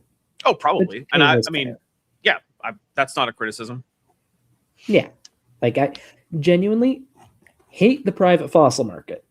But, like, bone clones, like, casts, I know someday I want a whole ass wall that's just cool fossil casts. Look, I have a cast of a Velociraptor skull over on a 1-to-1 cast over on a shelf behind me. Nice. Cool stuff. Yeah. I have a 3D printed T-Rex skull that a friend printed for me back in college. I think it's the AM&H Rex. It's hard to see because it's white, but yeah. Also, the jaw doesn't stay on because the jaw got squished somewhere, so it's thinner than the skull, unfortunately. But still cool. You go around the corner, and then you come to this sign. Birds are dinosaurs. Because birds have the defining dinosaur feature, hip bones with openings in the sockets. Whoa, wait. Mm-hmm. The birds have this. Mm-hmm. No, they have this. Oh, which has an opening in the socket, which is the thing it said. And then you also said that even though ankylosaurs don't, they still count as dinosaurs anyway. And you also still count them as dinosaurs despite not having the post-orbital fenestrae that you're going to complain about birds not having, even though birds actually have more of them than ankylosaurs do, because those bones are still there, forming like sort of like the vague outline of these fenestrae, whereas ankylosaurs just have a big solid hunk of bone for a skull. Yep. So like, what are we doing? Also, for the record, love the Field Museum. Love museum displays. They have to be grossly oversimplified for the general public. So this museum sign is not going to have all of the information on what defines a bird as a dinosaur. It has to be simplified for a general audience. Yeah, you couldn't fit all the reasons in a space that small. No. At least in any font anyone could reasonably read. Right. Yeah, unless you're going to give out like, complimentary magnifying glasses with each self-guided tour. Sorry, it's just not going to happen. Yeah, and this is also coming from someone who has designed museum displays before. You have to distill information down to the bare basics and leave out a lot of nuance. They have very limited space, at least if you want them to look good. And then, wait a minute. They're saying they're part of the diapsid group. Yeah. Diapsid. Like they have extra holes? Turns out, no. Birds are not diapsids. This is my chicken. They are, though. Hey, this is an actual chicken. Came from the Museum of Osteology in Moore, Oklahoma. And does he have extra holes in his head? No. I don't know. It's out of focus and I can't see. Yeah. You want to pull up an actual bird skull? Yes, I can. Should I do a chicken skull? I mean, it won't matter, but like, whatever. I find that honestly, corvid skulls tend to come up a lot because people really like crow skulls. Ooh, I can do better than a picture. Oh, we got a 3D model? Uh-huh. If it'll load. Look at that. Sketchfab, one of my favorite websites. Yeah. All right, so we go around to the back. Oh, wait, hold up. There's a fenestra right there. Oh, and then there's the outline of another one that, sure, it doesn't actually have the bar closed, but there's the other one. Oh, my God. What is happening? Oh, my God. It's like he just lied to us. Almost like that, yeah. Like, what else am I supposed to think about this? Like, it's right there. That's a diapsid skull. Is it as basal as, like, our earliest diapsids from, like, the end of the Permian or something? No. But it's a derived Cenozoic diapsid. Also, lizards are diapsids. You know what lizards also don't have? Is two complete fenestrae after the, posterior to the orbit. They also don't have that. There are actually basically no diapsids extant today that have the full primitive diapsid condition. So what? And then what? If we're going to accept an Ankylosaurus as a diapsid, which he apparently does, and we're not going to accept a bird, which actually has the fenestrae, I don't know what we're doing. We're just lying. Like, there's... What, if it's not lies, then what is it? What is happening? Is he just being stupid? I don't know. I don't think he's being stupid. Because he obviously understands what a lot of these terms mean. But then that just means he knows better. All right, I'll stop crashing out about this. It's okay. I think it's fair to crash out about. And, if it isn't apparent enough on this Gallus domesticus here, how about Beethoven's favorite dinosaur lithographica? Oh. That actually has more cryptic post-orbital fenestrae than the Gallus domesticus does. If anything, it's easier to see the fenestrae in the chicken. I don't know. It's easy to see the supratemporal and the... Oh, yeah. I mean, they're there. Yeah. But I actually find it easier to identify them in the... Wait, isn't this guy going to also say that Archaeopteryx isn't a diapsid later on? I skimmed through this. Isn't that a thing he says? He might. I wouldn't be surprised. Okay. I wouldn't be surprised. Tree Clam Tab points out, if you stop crashing out about this, you wouldn't have a job. All right, you have a fair point. Basically, my entire job is to crash out about bad paleontology takes. You and me both. Birds are not diapsids. However, guess what? They're classified as diapsids today. Well, where did the holes go? Well, it just, over time, it evolved and it just closed in. Nope, they're so actually even though they don't have the holes today, One, they're also actually there. Two, we have transitions through time of them shifting. Also, their skulls go through transformations ontologically in embryo. Ontogenetically, not ontologically. That's different. Ontogenetically, there we go. Words. During embryological development, that shift them from a more basally diapsid condition to the modern condition. You can watch the holes form and then kind of half unform as the bird develops in the egg. Mm-hmm. So they're there. They're there as the adult. They're even more as an embryo. I don't know what you want, man. It's like whale legs appearing and then resorbing in embryo, and then sometimes not resorbing. Yeah, there's some whales have been born with exterior hind legs. It happens. Mm-hmm. It's not common, and they look like flippers, but they exist. Yeah. Used to. Their ancestors did. Who are their ancestors? Dinosaurs.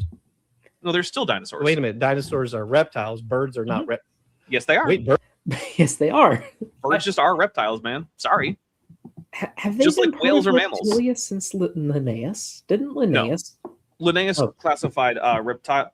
He classified lizards, snakes, crocodilians, and turtles in a group he called Reptilia, and then birds in a group he called aves, or aves, or however you want to pronounce it. Aves. You want to go with a nice reconstructed pronunciation? But yeah, and actually, so birds were part of what was once called the taxonomic boundary problem, right? Which is to say, okay, so we have groups like reptile and bird, but it looks like birds evolved out of reptiles. So when did they stop being reptiles? And that was actually a big problem, because the idea that we should just base taxonomy as strongly as possible on phylogeny hadn't really existed. But then that idea of the boundary paradox, which is also applied to like hominins, like when do apes stop being apes and become humans? And the answer that basically biologists and taxonomists settled on is they don't. We should stop pretending that there are barriers and boundaries. And it turns out that some of the things that we thought were taxa of the same rank are actually subordinate groups within the larger taxon. So if Reptilia still exists, which it largely doesn't, we've basically replaced it with Diapsida or Sauropsida, depending on which exact group you want to talk about. It just turns out that aves is a group within Diapsida. And so if you want to call diapsids reptiles, then okay, birds are reptiles. Just like if you want to call, hominidae or hominoidea apes, well, then guess what? Humans are apes. You just deal with it. Just like we dealt with the fact that cetaceans are mammals, when we didn't think that for a very, very long time, until some guy basically opened one up and was like, oh, this is just a mammal on the inside. Okay, that's weird.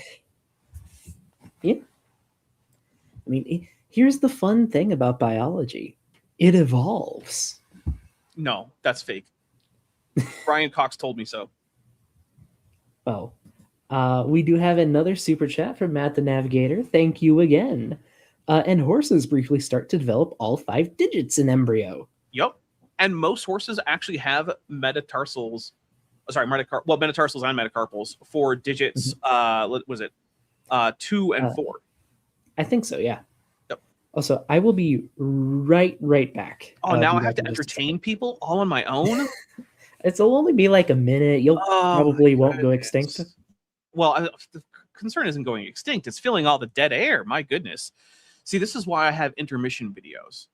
So that way there isn't technically dead air, and you can tell that I'm coming back. But that's okay. So let's see who we got in chat today. I'm seeing Roshina, Tree Clam Tad, John Kite, Purple Prixie. Let's see, Pillowpunk just dropping in here. Hello, everybody. How are y'all? Let's see. Oh, there's Bree. Bree, how are you? I haven't talked to you in a while. Which I should. I should send you a message sometime. I'll be honest. I will forget. So Bree, send me a message sometime, so that I don't forget. So yeah, this talk has been atrocious. And honestly, like, let me know, do you think that he just is lying about birds not having post-orbital fenestrae? Like, because they do. They don't look like they do in, like, like a Triassic proto-lizard skull or something. But John Kite says, just yell, "Are you dead?" at him. I mean, okay. Look, the reason I have been yelling that is because it was specifically requested that I yell that. It wasn't out of the blue. I wasn't doing that before it was requested. Oh, Tree Clam Tad says lying. Okay. Yeah. Welcome back. Well, I managed to fill the dead air, which means it wasn't dead air, but whatever. I heard. And hello to the people in chat too. Holy crap, maybe I should leave again. Our viewer count went up by like 8 when I left. That's because I started filling up all the time. YouTube can tell. If that were actually true, I would have a much bigger channel. just stream your your break screen for 5 hours a day. That would be so boring. Actually, my Warhammer break screen has some pretty good Warhammer music from some of the Warhammer video games, because there have been some video games for Warhammer that released that had some banger OSTs. So, all right, we should hit play. Let's see what Ryan Cox has for us. We should, though. Oh, also, Bree did a raid. I didn't realize that. So that's why. Thank you, Bree. Much appreciated. But yes, what is next? Birds are not reptiles? Well, you're not up to date on the latest in academia. Correct. If you were to go to the all-knowing Wikipedia, which is just sharing with us what's the latest being taught. Well, you can look up reptile. On. Let's be clear. Wikipedia defaults to the general current consensus on pretty much every topic, which shifts and is not like the most cutting edge thing ever, because it takes time for new consensus to form. So it's not like it's giving you what's in every one of the brand newest papers that has not actually entered the consensus yet. But yeah, it is generally a consensus website. It is actually pretty darn accurate overall, because the people who edit the pages tend to be people who are both passionate about and very knowledgeable about those aspects of the world. And also because the more popular pages actually strictly enforce the guidelines around things like citations. And so overall, while I don't recommend using Wikipedia as like your final source for things, if you want to get an overview of what the general consensus is, or you want to find sources for why the consensus is what it is, it's a really good place to go. Yeah, Wikipedia is good for general overviews and quick reviews, generally.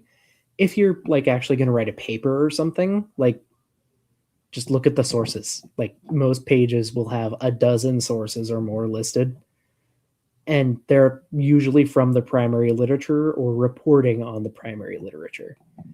Plus, you can usually access that stuff yourself. ResearchGate has a lot of stuff just available for free. A lot of scientists will just publish their papers on random sites freely. You just got to search around a little bit, but you can usually find them. You can email the lead author, and they'll often send you a PDF copy of the paper just to your email. That's true. I've done that a couple times. All right, what's Ryan got for us? And look at what it says under reptile. Yeah. It says, because some reptiles are more closely related to birds than they are to other reptiles. Wait, just let that part sink in. Got it. For example, sink in. Crocodiles are more closely related to birds than they are to lizards. Yep. For this reason, many modern scientists prefer to consider the birds part of reptilia. Birds? Yes. Because birds and crocodilians are both archosaurs. And if you know anything about the evolution of either of those groups, they are much more close to each other than either is to a lizard. But Doc, have you considered that if you say those words, but you use a funny tone of voice, like crocodiles are archosaurs, then it becomes false? I did not consider that. See, there's your problem. This is why you have not embraced our Lord and Savior, young Earth creationist Jesus. Birds are now being classified as reptiles. They're being classified. Oh, and just for the record, for anyone who might still be a little incredulous that crocodilians could be more like birds than they are other reptiles, our modern crocodilians are kind of the weird ones in their family, or are kind of the weird ones in their group. Yeah, in a lot of ways. Yeah, they are semi-aquatic ambush specialists, which are not what most crocodiliforms were ancestrally. There were a ton of terrestrial ones that could climb, ones that were warm-blooded and could run fast. Okay, you know what you just reminded me of? Everyone's like, oh, let's bring back the mammoths or the dinosaurs through technology. Planocranids. Let's bring those guys back. That sounds cool. Planocranids. I am not familiar. Oh, these are the so-called hoofed crocodiles that in the Paleogene were running around on their tippy toes with robust claws, chasing down prey as like hunters. Oh. Yeah, Planocranidae, super cool group of crocs in the loose sense. Oh wow. Yeah, I found an image that I have to share. I'll bet it's really cool because Planocranids are really cool. Yeah, come on. That is a croc hunting down a horse on land while walking on his tippy toes. Yeah, that's crocodiliforms in general, or like pseudosuchians, are so interesting and so underrated. On one hand, I'm glad the Triassic extinction wiped most of them out, but I'm also sad because there were so many cool ones. Also, people are talking about accidentally rubbing microphone. I think that was me playing with the skull on my desk. I will stop. Sorry.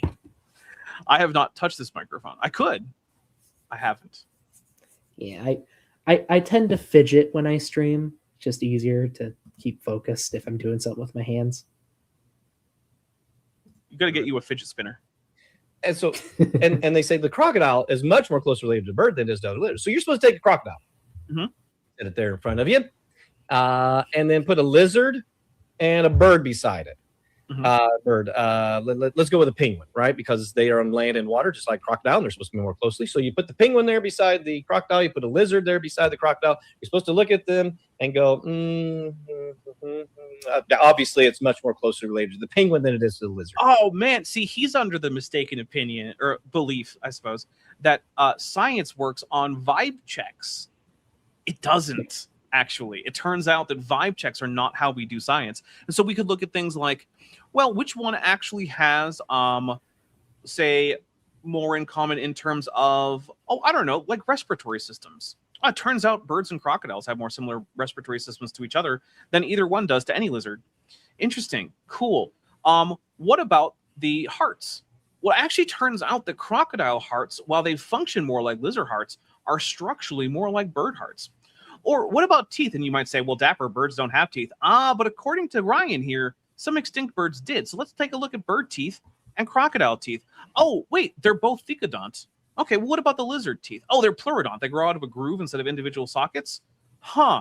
I guess that unites the crocodilians with the birds. Weird.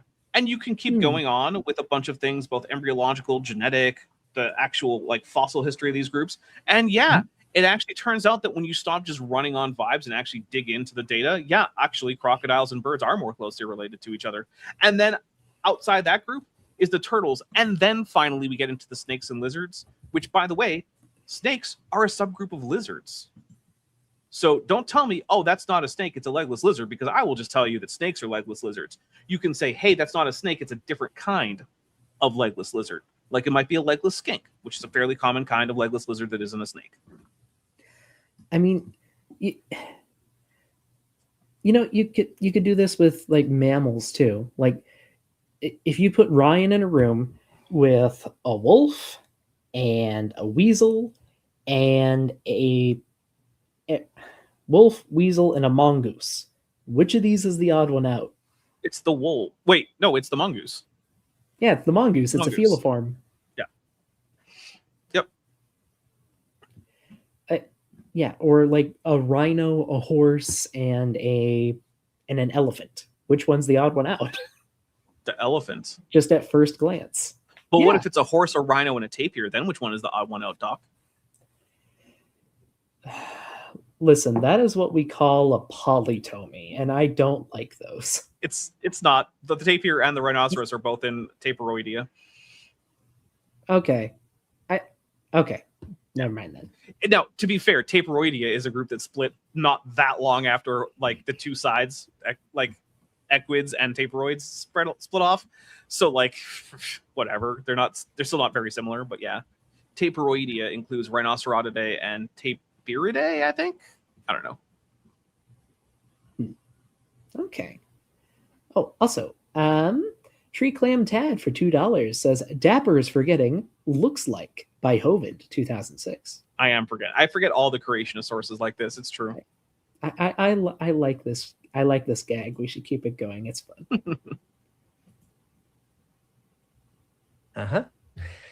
Let's look up bird. You look up bird under Wikipedia, and it says this: birds are feathered, so slow theropod dinosaur. Wait a minute. Remember that whole lizard hip, bird hip thing? Mm-hmm. The theropods have the lizard hip style, whereas the other dinosaurs, the vast majority of dinosaurs have the bird hip. Yet, which one did they pick to turn into bird?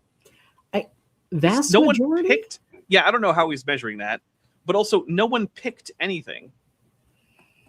No one was throwing a dart at a board that said lizard hipped or bird hipped, and it hit lizard hipped, and we're like, well, I guess that's how it goes. The very pelvis that he was holding up at the beginning of the stream is a transitional between the forward projecting pubis that we see in most saurischians and the backward projecting pubis that we see in birds. It was pointing almost straight down, but ever so slightly to the rear because it's an advanced Maniraptoran. I still think it's a Humaniraptoran. In fact, after he shifted his head and we could see the Dromaeosaurus like skeleton behind him, I think it's the exact same hip as on that mount. But anyway, that's not terribly important. We have the transitional fossils. We can see the entire step, and also bird pubic bones in embryo start out coming together and projecting forward, and they shift backward through embryological development and separate out into like the two spurs that we have in modern bird pelvises. You can watch the evolution take place both in embryo and in the fossils. No one was picking anything. What happened is, I didn't know that. That's really, really cool. So yeah, like we didn't pick. There's no picking going on. Also most or a large portion of the derived ornithischian dinosaurs were quadrupeds anyway, which automatically makes it less likely that they're the ancestors of birds who are all bipedal. Like, what group would it be? Are birds like derived, I don't know, marginocephalians? Like, what are we doing? And I will add, while we do have some feathers, or at least feather-like structures from ornithischians, they're nowhere near as complex as what we have in even non-Maniraptoran theropods. Like Sinosauropteryx has branched tufts. Roshina. Yeah. Roshina for $5 says the rhinoceros is out. Native Americans rode both horses and tapirs. Dapper. Roshina likes to remind me of various nonsense apologetic attempts from the Church of Jesus Christ of Latter-day Saints to maintain the historicity of the Book of Mormon that involves things like pre-Columbian horses and steel swords and like cattle and pigs being kept as domesticated animals by pre-Columbian Americans. And I had no idea that was a thing. Yeah, so if you read the Book of Mormon, it's written as if it were just an old world story, and there are people riding horses into battle and wearing like bronze or brass armor or whatever, and like having various livestock. And so obviously none of this stuff existed in pre-Columbian North America or the Americas broadly. And so basically various Mormon apologists have tried to come up with like, well, what American animal could they have actually been talking about when the book says horses? And the answer that they came up with is tapirs. And I'm sorry, but no one is riding a tapir into battle. Have you, like, the larger tapir species, first of all, is the Malaysian tapir. That's bigger than the South American tapir. And even that, you're not riding it into battle. It's the size of a good-sized pig. You're not riding it into battle. I'm sorry. I mean, pigs do get pretty big.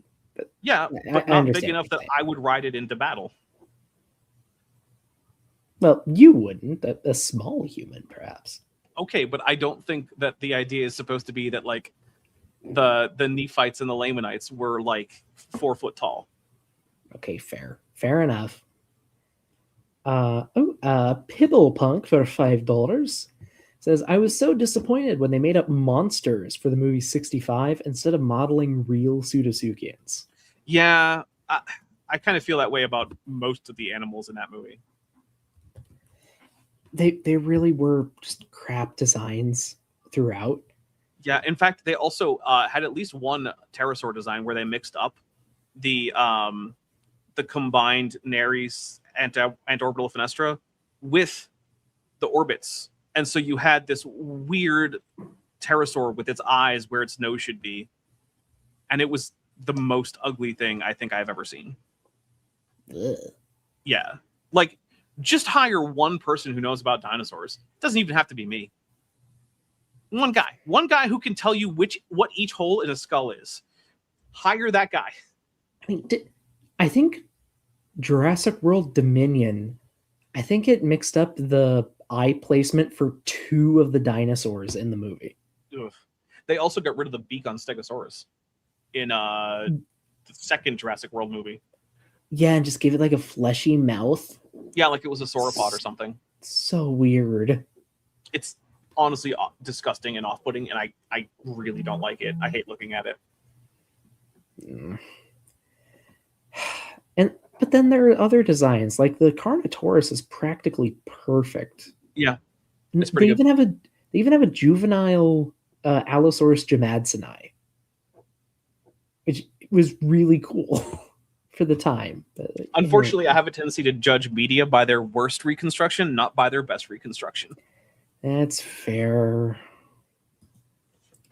And Matt the Navigator says, but what about number, phone, et al.? Yeah, I did forget about that one. That's one of Hoven's favorite publications to cite. If you don't believe me, here's his phone number. Okay, Kent. I'm going to call a phone number from 30 years ago. Yeah. Apparently, Paul Logia knows a lot about dinosaurs. I didn't know he was into dinosaurs. At least according to Tree Clam Tad. We'll have to invite him next time. Yeah, that'd be fun. The one with the lizard hip, of course. Why not? And they constitute the only known living dinosaurs. Likewise, birds are considered reptiles. There it is again. Mm-hmm. Their closest living relatives are the crocodilians. Yeah. I share this, people. They're just baffled by this. A lot of adults have no idea this is what's being taught. And maybe people's first impression shouldn't be what you base truth off of. Because there's a lot of interesting things that are non-intuitive. Like how siphon works. Yeah, those are weird. You're telling me the water's going to flow up through this tube and then down? Why? It turns out that, yeah, you do that with the physics and it works. But here's the thing, man. Telling people who don't know about a lot about the subject some of the less intuitive things about the subject is always going to get you being like, huh, really? I didn't know that was a thing. That's just the response that you get from that, right? Like, tell someone who's never looked into physics beyond like Newtonian mechanics about like particle wave duality. Their incredulity isn't a point against particle wave duality in like, you know, the standard model of particle physics. Sorry. Science is not obligated to be what you would expect it to be if you didn't ever study it. Mm-hmm. Sorry, I just looked at the citations down there. Why are his citations from 2020 and 2024? Probably because that's when he most recently accessed those and put them into his slides. So my guess is that back in 2020, he had a version of this talk, and he took the reptile slide and he put that in there. And then later on, he has updated this talk more recently, and that's when he accessed the slide for this. Because most people who have a bunch of slides like this, they'll like copy paste the slides into different presentations if they still work for these presentations. So that's my guess, is that he had a 2020 version of this and he has since updated it. I mean, yeah, you're probably right, but it's still weird.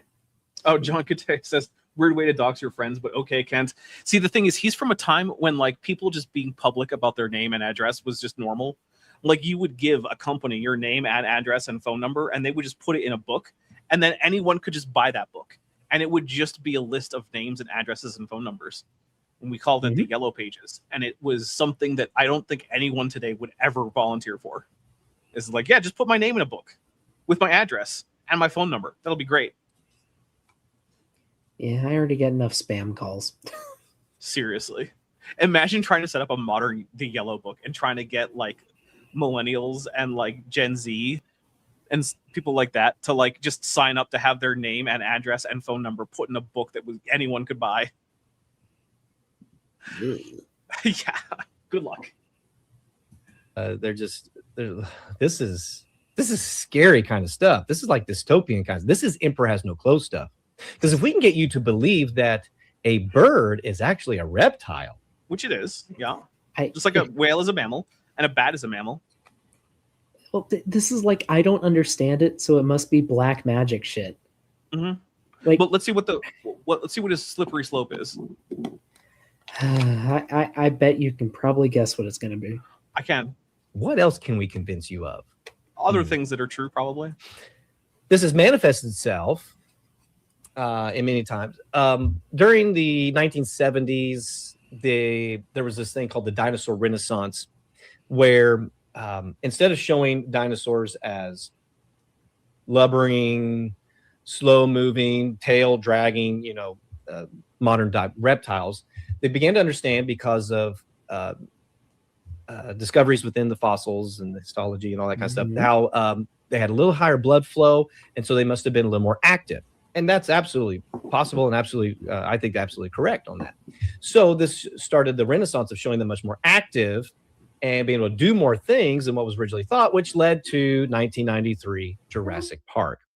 And in Jurassic Park, we got to learn all about raptors, and we love the raptors, as you can recall. But one of the scenes, amongst many, about the raptors is always thought to be just a cool little moment where the raptor comes up there and he... Okay, but it is a cool moment, though. Yeah. Like, it's really cool. And could they open doors? Yeah, probably not. I can definitely believe that a dromaeosaur could figure out how to open a door. I don't know. Here's what I'll say. If you're worried about dinosaurs opening your doors, use the round doorknobs, not the lever doorknobs. So they'll have a whole lot harder of a time with that. That is true. But especially with like a handle one, like not even like cats and dogs, which can do it regularly. Like I'm pretty sure I've seen a video of a monitor lizard being trained how to do it. Yeah, but that's after training and a lot of exposure. Yeah, but could a captive, like, socialized dromaeosaur figure out a lever doorknob? Yeah, probably. Could one that just escaped from a pen after living its entire life in pens with no access to doorknobs? I'm skeptical. But you know what? It doesn't matter because it's a cool scene. And whether I'm right or wrong, it remains a cool scene. And I want to know what his complaint is. Yeah. And also, like you have to, it is a work of fiction. You have to deal within the universe. Like, they're already established to be problem solvers. So I don't have a problem with it.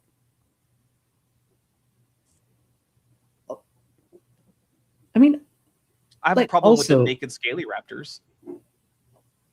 Well, yeah, problem with the naked scaly raptors, but like they would have seen humans open doors before because they were like out and about and like hunting Ellie and Muldoon when they went into the maintenance shed. They would have seen Ellie open the door and it had a handle door. Okay, but now you're giving them like monkey level intelligence, which I think is a bit of a stretch. I don't know. Steams up the glass as he's looking in there, trying to find the kids there, and then he steams up the glass again, and it's all scary. And can a raptor do that? No, they're all dead.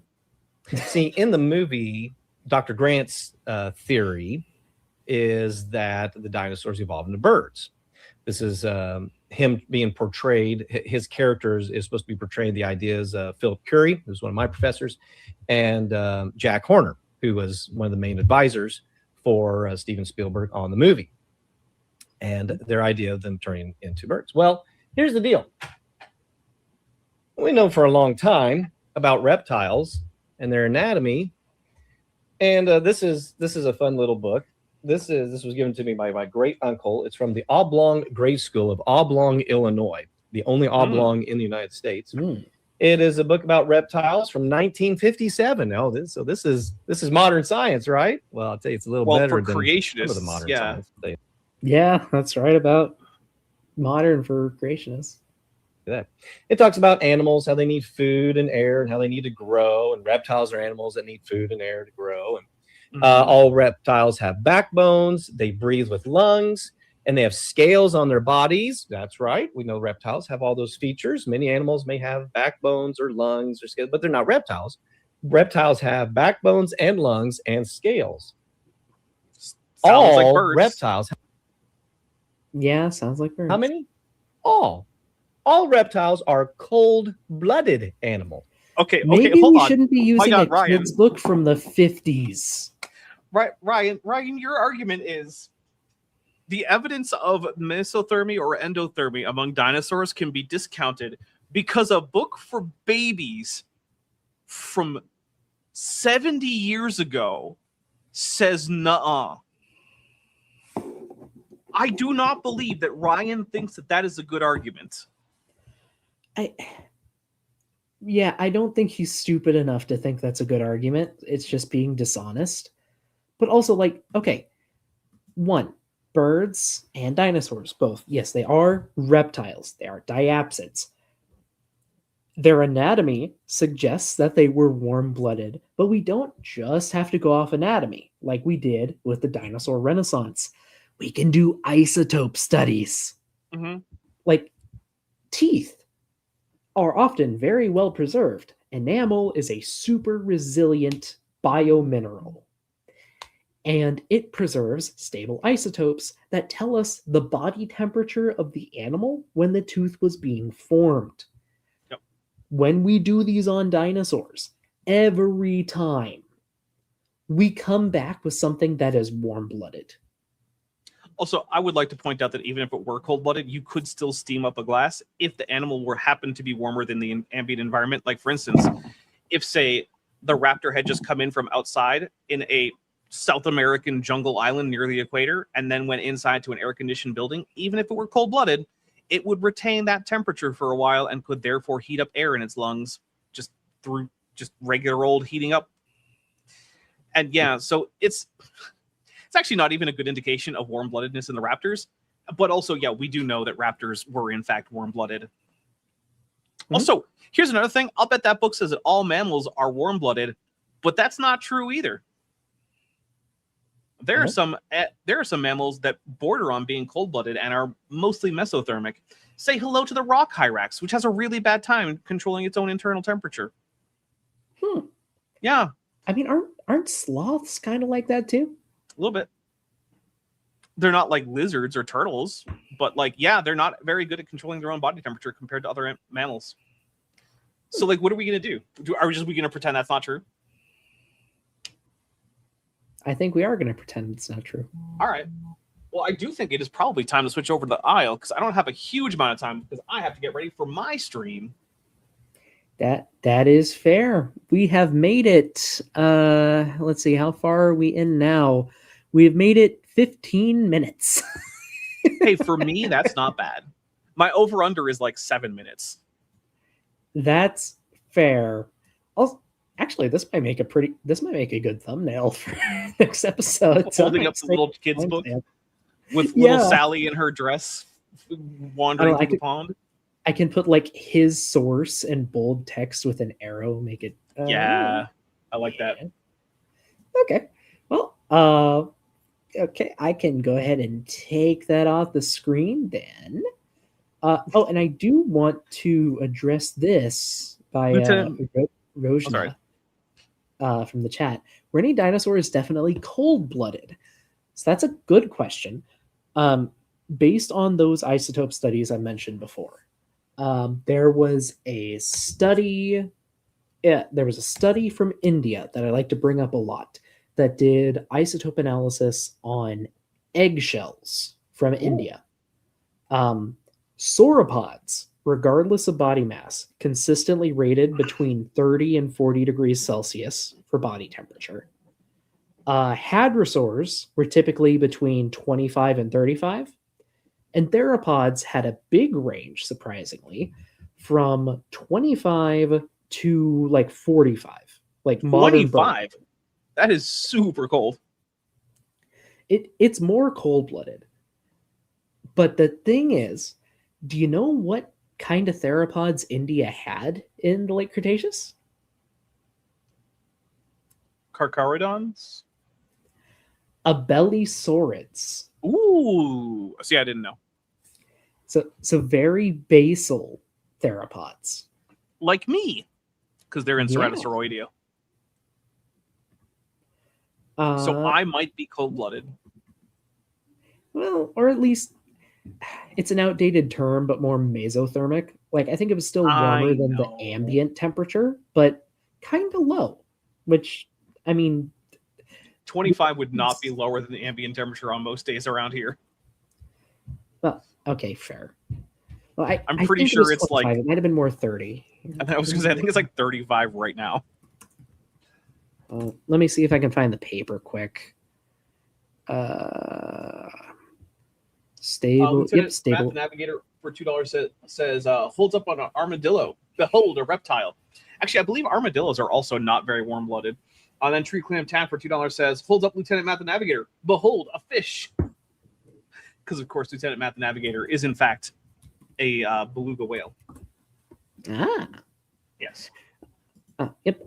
From 2020, I'm waiting for the page to load because Science Direct is being slow. Variable thermoregulation of late Cretaceous dinosaurs inferred by clumped isotope analysis of fossilized eggshell carbonates by Laskar et al. 2020. Clumped isotope analysis sounds like a fake thing. So clumped isotope analysis is using, I believe they used oxygen, hydrogen, and carbon. I could be wrong. Oxygen and hydrogen, their isotope content varies directly based on temperature. So you can do them together to make sure that nothing's like off or there's not much contamination. Because if only one varies and the other doesn't, so you basically see how well they're tied together. And if they're tied together very well, you have a fairly uncontaminated sample. Where is... Oh, not that one. Trying to look for the right figure. Here we go. So this is a chart of different dinosaur groups and other reference animals with log body mass. So we have theropods here. You have some around the 27, 28 Celsius mark, and one up here at 37. You have ornithischians, I guess undifferentiated ornithischian here at about 35. Sauropods, which is written as Megaulithus, the eggshell, ranges from about 28, 29 degrees to 45 degrees. So a big range there, but dipping into birds. There's also other sauropods here, also about 43. Ellipsoulithus, I think those are usually oviraptorids, which are hovering at about 37. And then there are these gray boxes here. This one is Brachiosaurus. This is from a prior study on tooth isotopes. And it's about 38 degrees. And Camarasaurus, also from a previous study, about 35 degrees Celsius. Which is pretty cool. Very. Yeah. And like I said, they're just recovered as theropod here, but India during the late Cretaceous had a lot of abelisaurids. I think some dromosaurid material too, but I could be wrong, which might be the 37 degree up here. But this is only one study too. And yeah, I like to bring up this study a lot because it's really cool. Like, isotope analysis is really cool. It's really fun. Okay, and then got a couple super chats. Just gonna go over quick. Matt the Navigator says to hold up an armadillo and behold a reptile. Whereas Tree Clam Tad holds up Matt the Navigator and says, "Behold a fish," which is not entirely wrong. But I will go ahead and bring up the aisle here. While we still have time. Give me just a second. Steam has to start up. Darn it, Steam. That reminds me. So recently the game Rogue Trader by Owlcat Games announced, oh, hey guys, we're adding a launcher.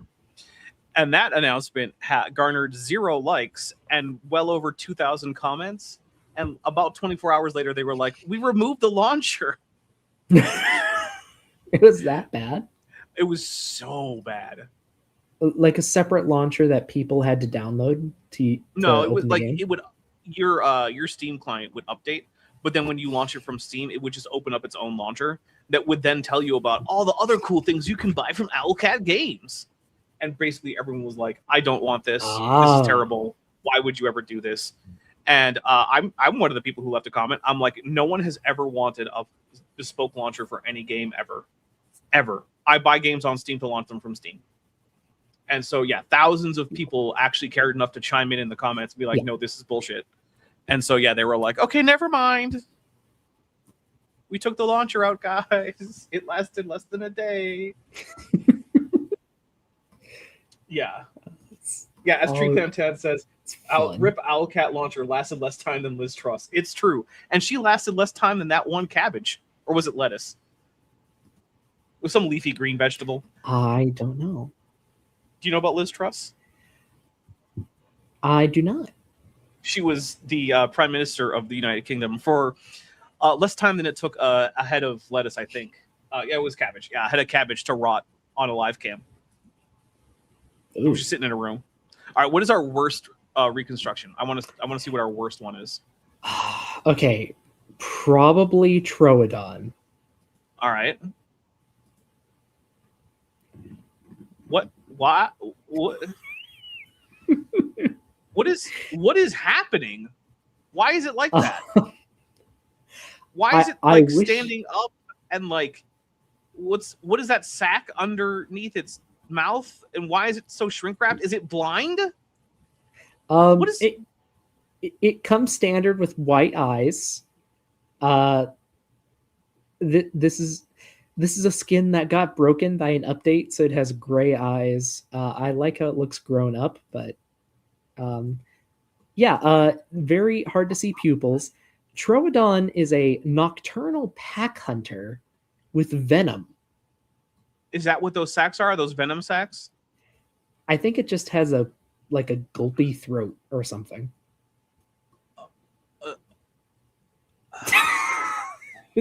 This is the baby. Does it not have dew claws?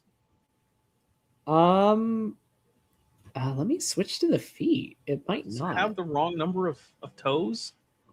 I don't think it has dew claws. No. So it doesn't even have the right number of toes. Oh wait, no, it does. It has a tiny nubbin, like at the very bottom. All right, at least there's that. And then this is it grown up. I mean, it looks like a cooler animal, but it doesn't look like a Troodon in any particular way. I mean, it kind of does if you screw up the posture and forget the take feathers. Away the feathers. Yeah. Yeah, this is probably the least accurate dinosaur design in the game. And it also shrink wrapped the skull to hell and back. Oh yeah. Jeez. Here, I'm just gonna pause the Gremlins little animation. Yeah, sometimes the aisle is very stylized to its own detriment. Stylized sure is one way to put it. I mean, this isn't the only raptor in the game. Do the other ones have any feathers? None of the ones that are public. In the Horde test, which is like the beta testing branch, they have Ostroraptor, which does have feathers. But so I'm sorry, is this a Jurassic Park Velociraptor? Is that what's happening? This is a Jurassic Park Velociraptor that they call Omniraptor. Omniraptor? Yeah, it used to be Utah Raptor, but they changed the name because it doesn't look like a Utah Raptor. I mean, it doesn't. That's true. I don't know of a genus called Omniraptor. Is that something they made up? It's made up for the game. It's made Got up for it. the game. Well, in that case, I can't say it's inaccurate because this isn't a real animal. This is a fictional animal. In which case, that is their most accurate dinosaur so far. Because Omniraptor is whatever the heck they say it is. Well, so it used to be Utah Raptor, but they changed the name after we got more fossils from the block, and they realized that Utah Raptor was really weird. It is. So they kept the model the same, but changed the name. Okay. Well, in that case, again, I can't say that this is inaccurate because you know what? This is an animal they made up. This is Omniraptor. And you know what? That is exactly what Omniraptor looks like. Fair enough. Matt the Navigator was asking with Troodon, what's going on with those limbs? Dying. It's probably dying. I will say their Carnotaurus is better. That's juvenile, I suppose. That doesn't seem terrible. It's the baby. It does have appropriately tiny, useless arms. I will say that. The adult. I like that it has noticeable, like little feature scutes. Yeah, it has randomly placed feature scales. They're not quite random. They're in rows. Oh, they are in rows. Yeah, it's kind of hard to see them. No, I think this is actually not that bad, and I like this overall. Yeah. No feathers is fine by me. I mean, it's a ceratosaur or a ceratosauroid, and we know that at least Ceratosaurus didn't have much in the way of feathers, if any, because we have extensive skin impressions from Ceratosaurus. I mean, we have those for Carnotaurus too, and we do. I forgot about that. Yeah. All right. No, this is actually pretty good. I like this. This is Dapper approved so far. Yeah. And Jean Kate is asking, why are the arms backwards and indented? That's just how a bellisaurid arms are. Yeah. Like if you think the Tyrannosaurus has stupid, tiny, useless arms, that's just because you're unfamiliar with a Velosaur arms. Or if we're going to be more Spanish about it, a Velosaur arms with a bilabial fricative. I don't know what either of those words mean. So bilabial means you're using both of your lips, like the sound p, right? And a fricative means that rather than stopping the air, like with p for a p, you're just kind of letting it go through the lips while making a lot of vibrations like or v. It's not quite a v because that's your bottom lip going to your teeth. It's like a v, but instead of your bottom lip to your tooth, your two lips press together and go v. A Velosaur. Okay. Would you like to see a feathered dinosaur? I mean, I already saw one. It was pretty bad, but let's see another one. Is Bepiosaurus feathered? Yes, it is. Okay. It's a fluffy little baby. Doesn't seem horrible. Yeah. I don't think we have juvenile Bepiosaurus, do we? So, like, we're just mostly guessing on what a baby looks like. Guessing. Yeah. This doesn't seem like a horrible guess to me. How many toes we got on this guy? So we have 3 main toes and kind of a 4th bump on the inside. It looks like it's got a claw. Yeah, okay. Yeah. What happens as we grow up? As we grow up, the feathers change colors. That's reasonable. And it gets little, like, winglets on the head. I'm okay with that. Yeah. Also gets really big, meaty claws. And well, I mean, yeah, it should. Yeah. Honestly, I think it's fairly accurate to the Bepiosaurus, at least head and neck that we have preserved. Yeah. If it were up to me, I would say that the contour feathers would soften out the distinction between the skull and the neck. But like other than that, whatever. Yeah, fair enough. It seems pretty good. It is also semi-aquatic in this game. I don't know if we have evidence for or against that. Yeah. I mean, Therizinosaurs are so weird. I could see there being a semi-aquatic one. Yeah. I mean, a lot of groups of organisms have semi-aquatic members. So like if you were like, hey, Caniformes, is that an aquatic group? I'd be like, well, no, but also yes, occasionally. Yeah, like otters, brown bears, polar bears. Seals. Yeah. Those weird wolves up in Alaska. Yeah. So like if you were like caniformes, terrestrial or aquatic, I'd be like, well, terrestrial overall, but like that doesn't mean that sea lions don't exist. True. Let's see. Maybe an herbivore. What's our worst our herbivore last creature that I haven't seen already? Because I've already seen Hypsilophodon. Probably Dryosaurus. So another ornithischian, bipedal ornithischian. Okay. Yeah. Well, I'm not seeing bird-like feathers that make no sense. So there's that. That's probably a plus. Fair, but I could see it having quills at least, like Calindrodromius or... Yeah. Quills would be reasonable, but also a lack of quills isn't unreasonable, I think. Fair. And then the adult. I mean, that's really not that bad. Yeah. I think most of the herbivore designs are pretty solid, honestly. Yeah.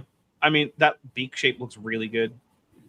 Yeah. The little like sort of curve in the jaw where it like slopes down before it gets to the beak. I think that's pretty good. I would expect there to be a little bit more of a like towards the back of the jaw for there to be like a cheek that would smooth out the appearance so you wouldn't see the obvious line of the jaw that far back. But like that's a minor complaint. It's got that little orbital bar that makes it look kind of like a bird of prey that a lot of the little angry eyebrow. Yeah, I like that. No, overall, I only very, very minor complaints from me on this one. Fair. And I also think it has good skins. Like it looks good. I think. I like the patterns. Little stripy bits, counter shading. Yeah. No, I approve. I think this is a good one too. And even the hand has like the sort of like little tiny fingers that aren't fully developed but are still there, which you get on a lot of ornithischians. Yeah, there we go. Little bumpy fingers. Which, by the way, that right there, that's the kind of forelimb that Neoceratopsians evolved from. So, like, stop putting elephant legs on your Neoceratopsian reconstructions. If you evolved a quadrupedal stance from that arm, you would not have an elephant foot. So stop it. And I mean, ceratopsian hands do kind of just look like that. They do. Except these fingers are touching the ground. That's the only real difference. And the first finger points forward, and then the rest splay out laterally from that. So don't put digit 2 facing forward and digit 1 facing in all the way. Don't do that. Yeah, they're still like clapping. Yep. I think they're Maiasaura. This might have to be my last one, though. That is fair. We have a baby Maiasaura, which is very accurate to Maiasaura. Well, it is sort of one of the dinosaurs with the most famous juveniles out of all the dinosaurs. So, you know. And adult. See, I will say one thing. Unless it grows a lot more physically in the game, then it looks like that just had eyeballs that shrank, and I don't like that. Yeah, those eyeballs seem to have shrunk. Unless it's just a weird camera trick. I think it's a camera trick. Like the eyes stay the same size. Maybe they. Are you sure? Because it looks like they shrink right there. I mean, that might be the character editor. I think the eyes stay the same size and the rest of the animal grows. Okay. I could be wrong. Because here it looks like they shrink, which is not a real thing, but maybe they don't. Maybe that's just an artifact of the character creator. If they do shrink, then that's weird and dumb, and they should not do that. If they don't, then sure, whatever, it's fine. I just think it's a little too wide, or at least it feels too wide when you play it. It feels very like kind of tubby and cow-like sometimes. John Kutai is on my side, by the way, because she says they shrink for real. Yeah, see? Yeah. She and I, we're same page. I think that's the character creator, but that's fair. Okay. It also has some interesting color choices. All right, well, I need to go get ready for my next stream because I have 4 streams today, and this is only the first of them. Oh, Jesus. Yeah, so next up for me, I've got my Dapper Reacts at noon Pacific. Then at like 3 Pacific, I've got another stream with Dr. Tapioca Weasel. We're going to be looking at some Mud Fossil University physics stuff. So I invited a physicist. Oh, hell yeah. Yeah, then later on tonight, I'm over on Debate Hub for Debate Pub, which is our news and current events stream with me and Manya and Chesh and Landon. So, and Landon is my only friend with a Wikipedia page. Well, I hope you have a lot of fun, man. I plan to, but I will also plan to be very, very tired. That is fair. Do you want to tag along for the next stream, or do you want to talk about that later? We should talk about it later, because I am not prepared to do scheduling stuff right now. I am just trying to hold it together for today. That is fair. Then if you want to leave, I can go ahead and do the outro for the stream. All right. Well, I'll talk to y'all later. Please come hang out with me for my next stream in like 40 minutes. We'll see you there. Bye, everybody. All right. And to the rest of you, I want to say thank you for joining us today. This was a pretty fun stream. Got to talk about a lot of fun dino shit. Anatomy, stable isotopes, all kinds of things. There's a lot more in the presentation that we didn't get to. If Dapper's not available next week, then I'll probably just pause it and hold it until he is next available. But there will be another stream next Saturday. There's always going to be another Creation Science Theta each Saturday, unless something happens. I might also stream sooner, though. Might stream myself playing a little dinosaur game for the DS, which is always a fun time. I just need to find time to do it. Anyway, it's been fun, everybody. Hope you have a great day, and I'll see you soon. Bye-bye.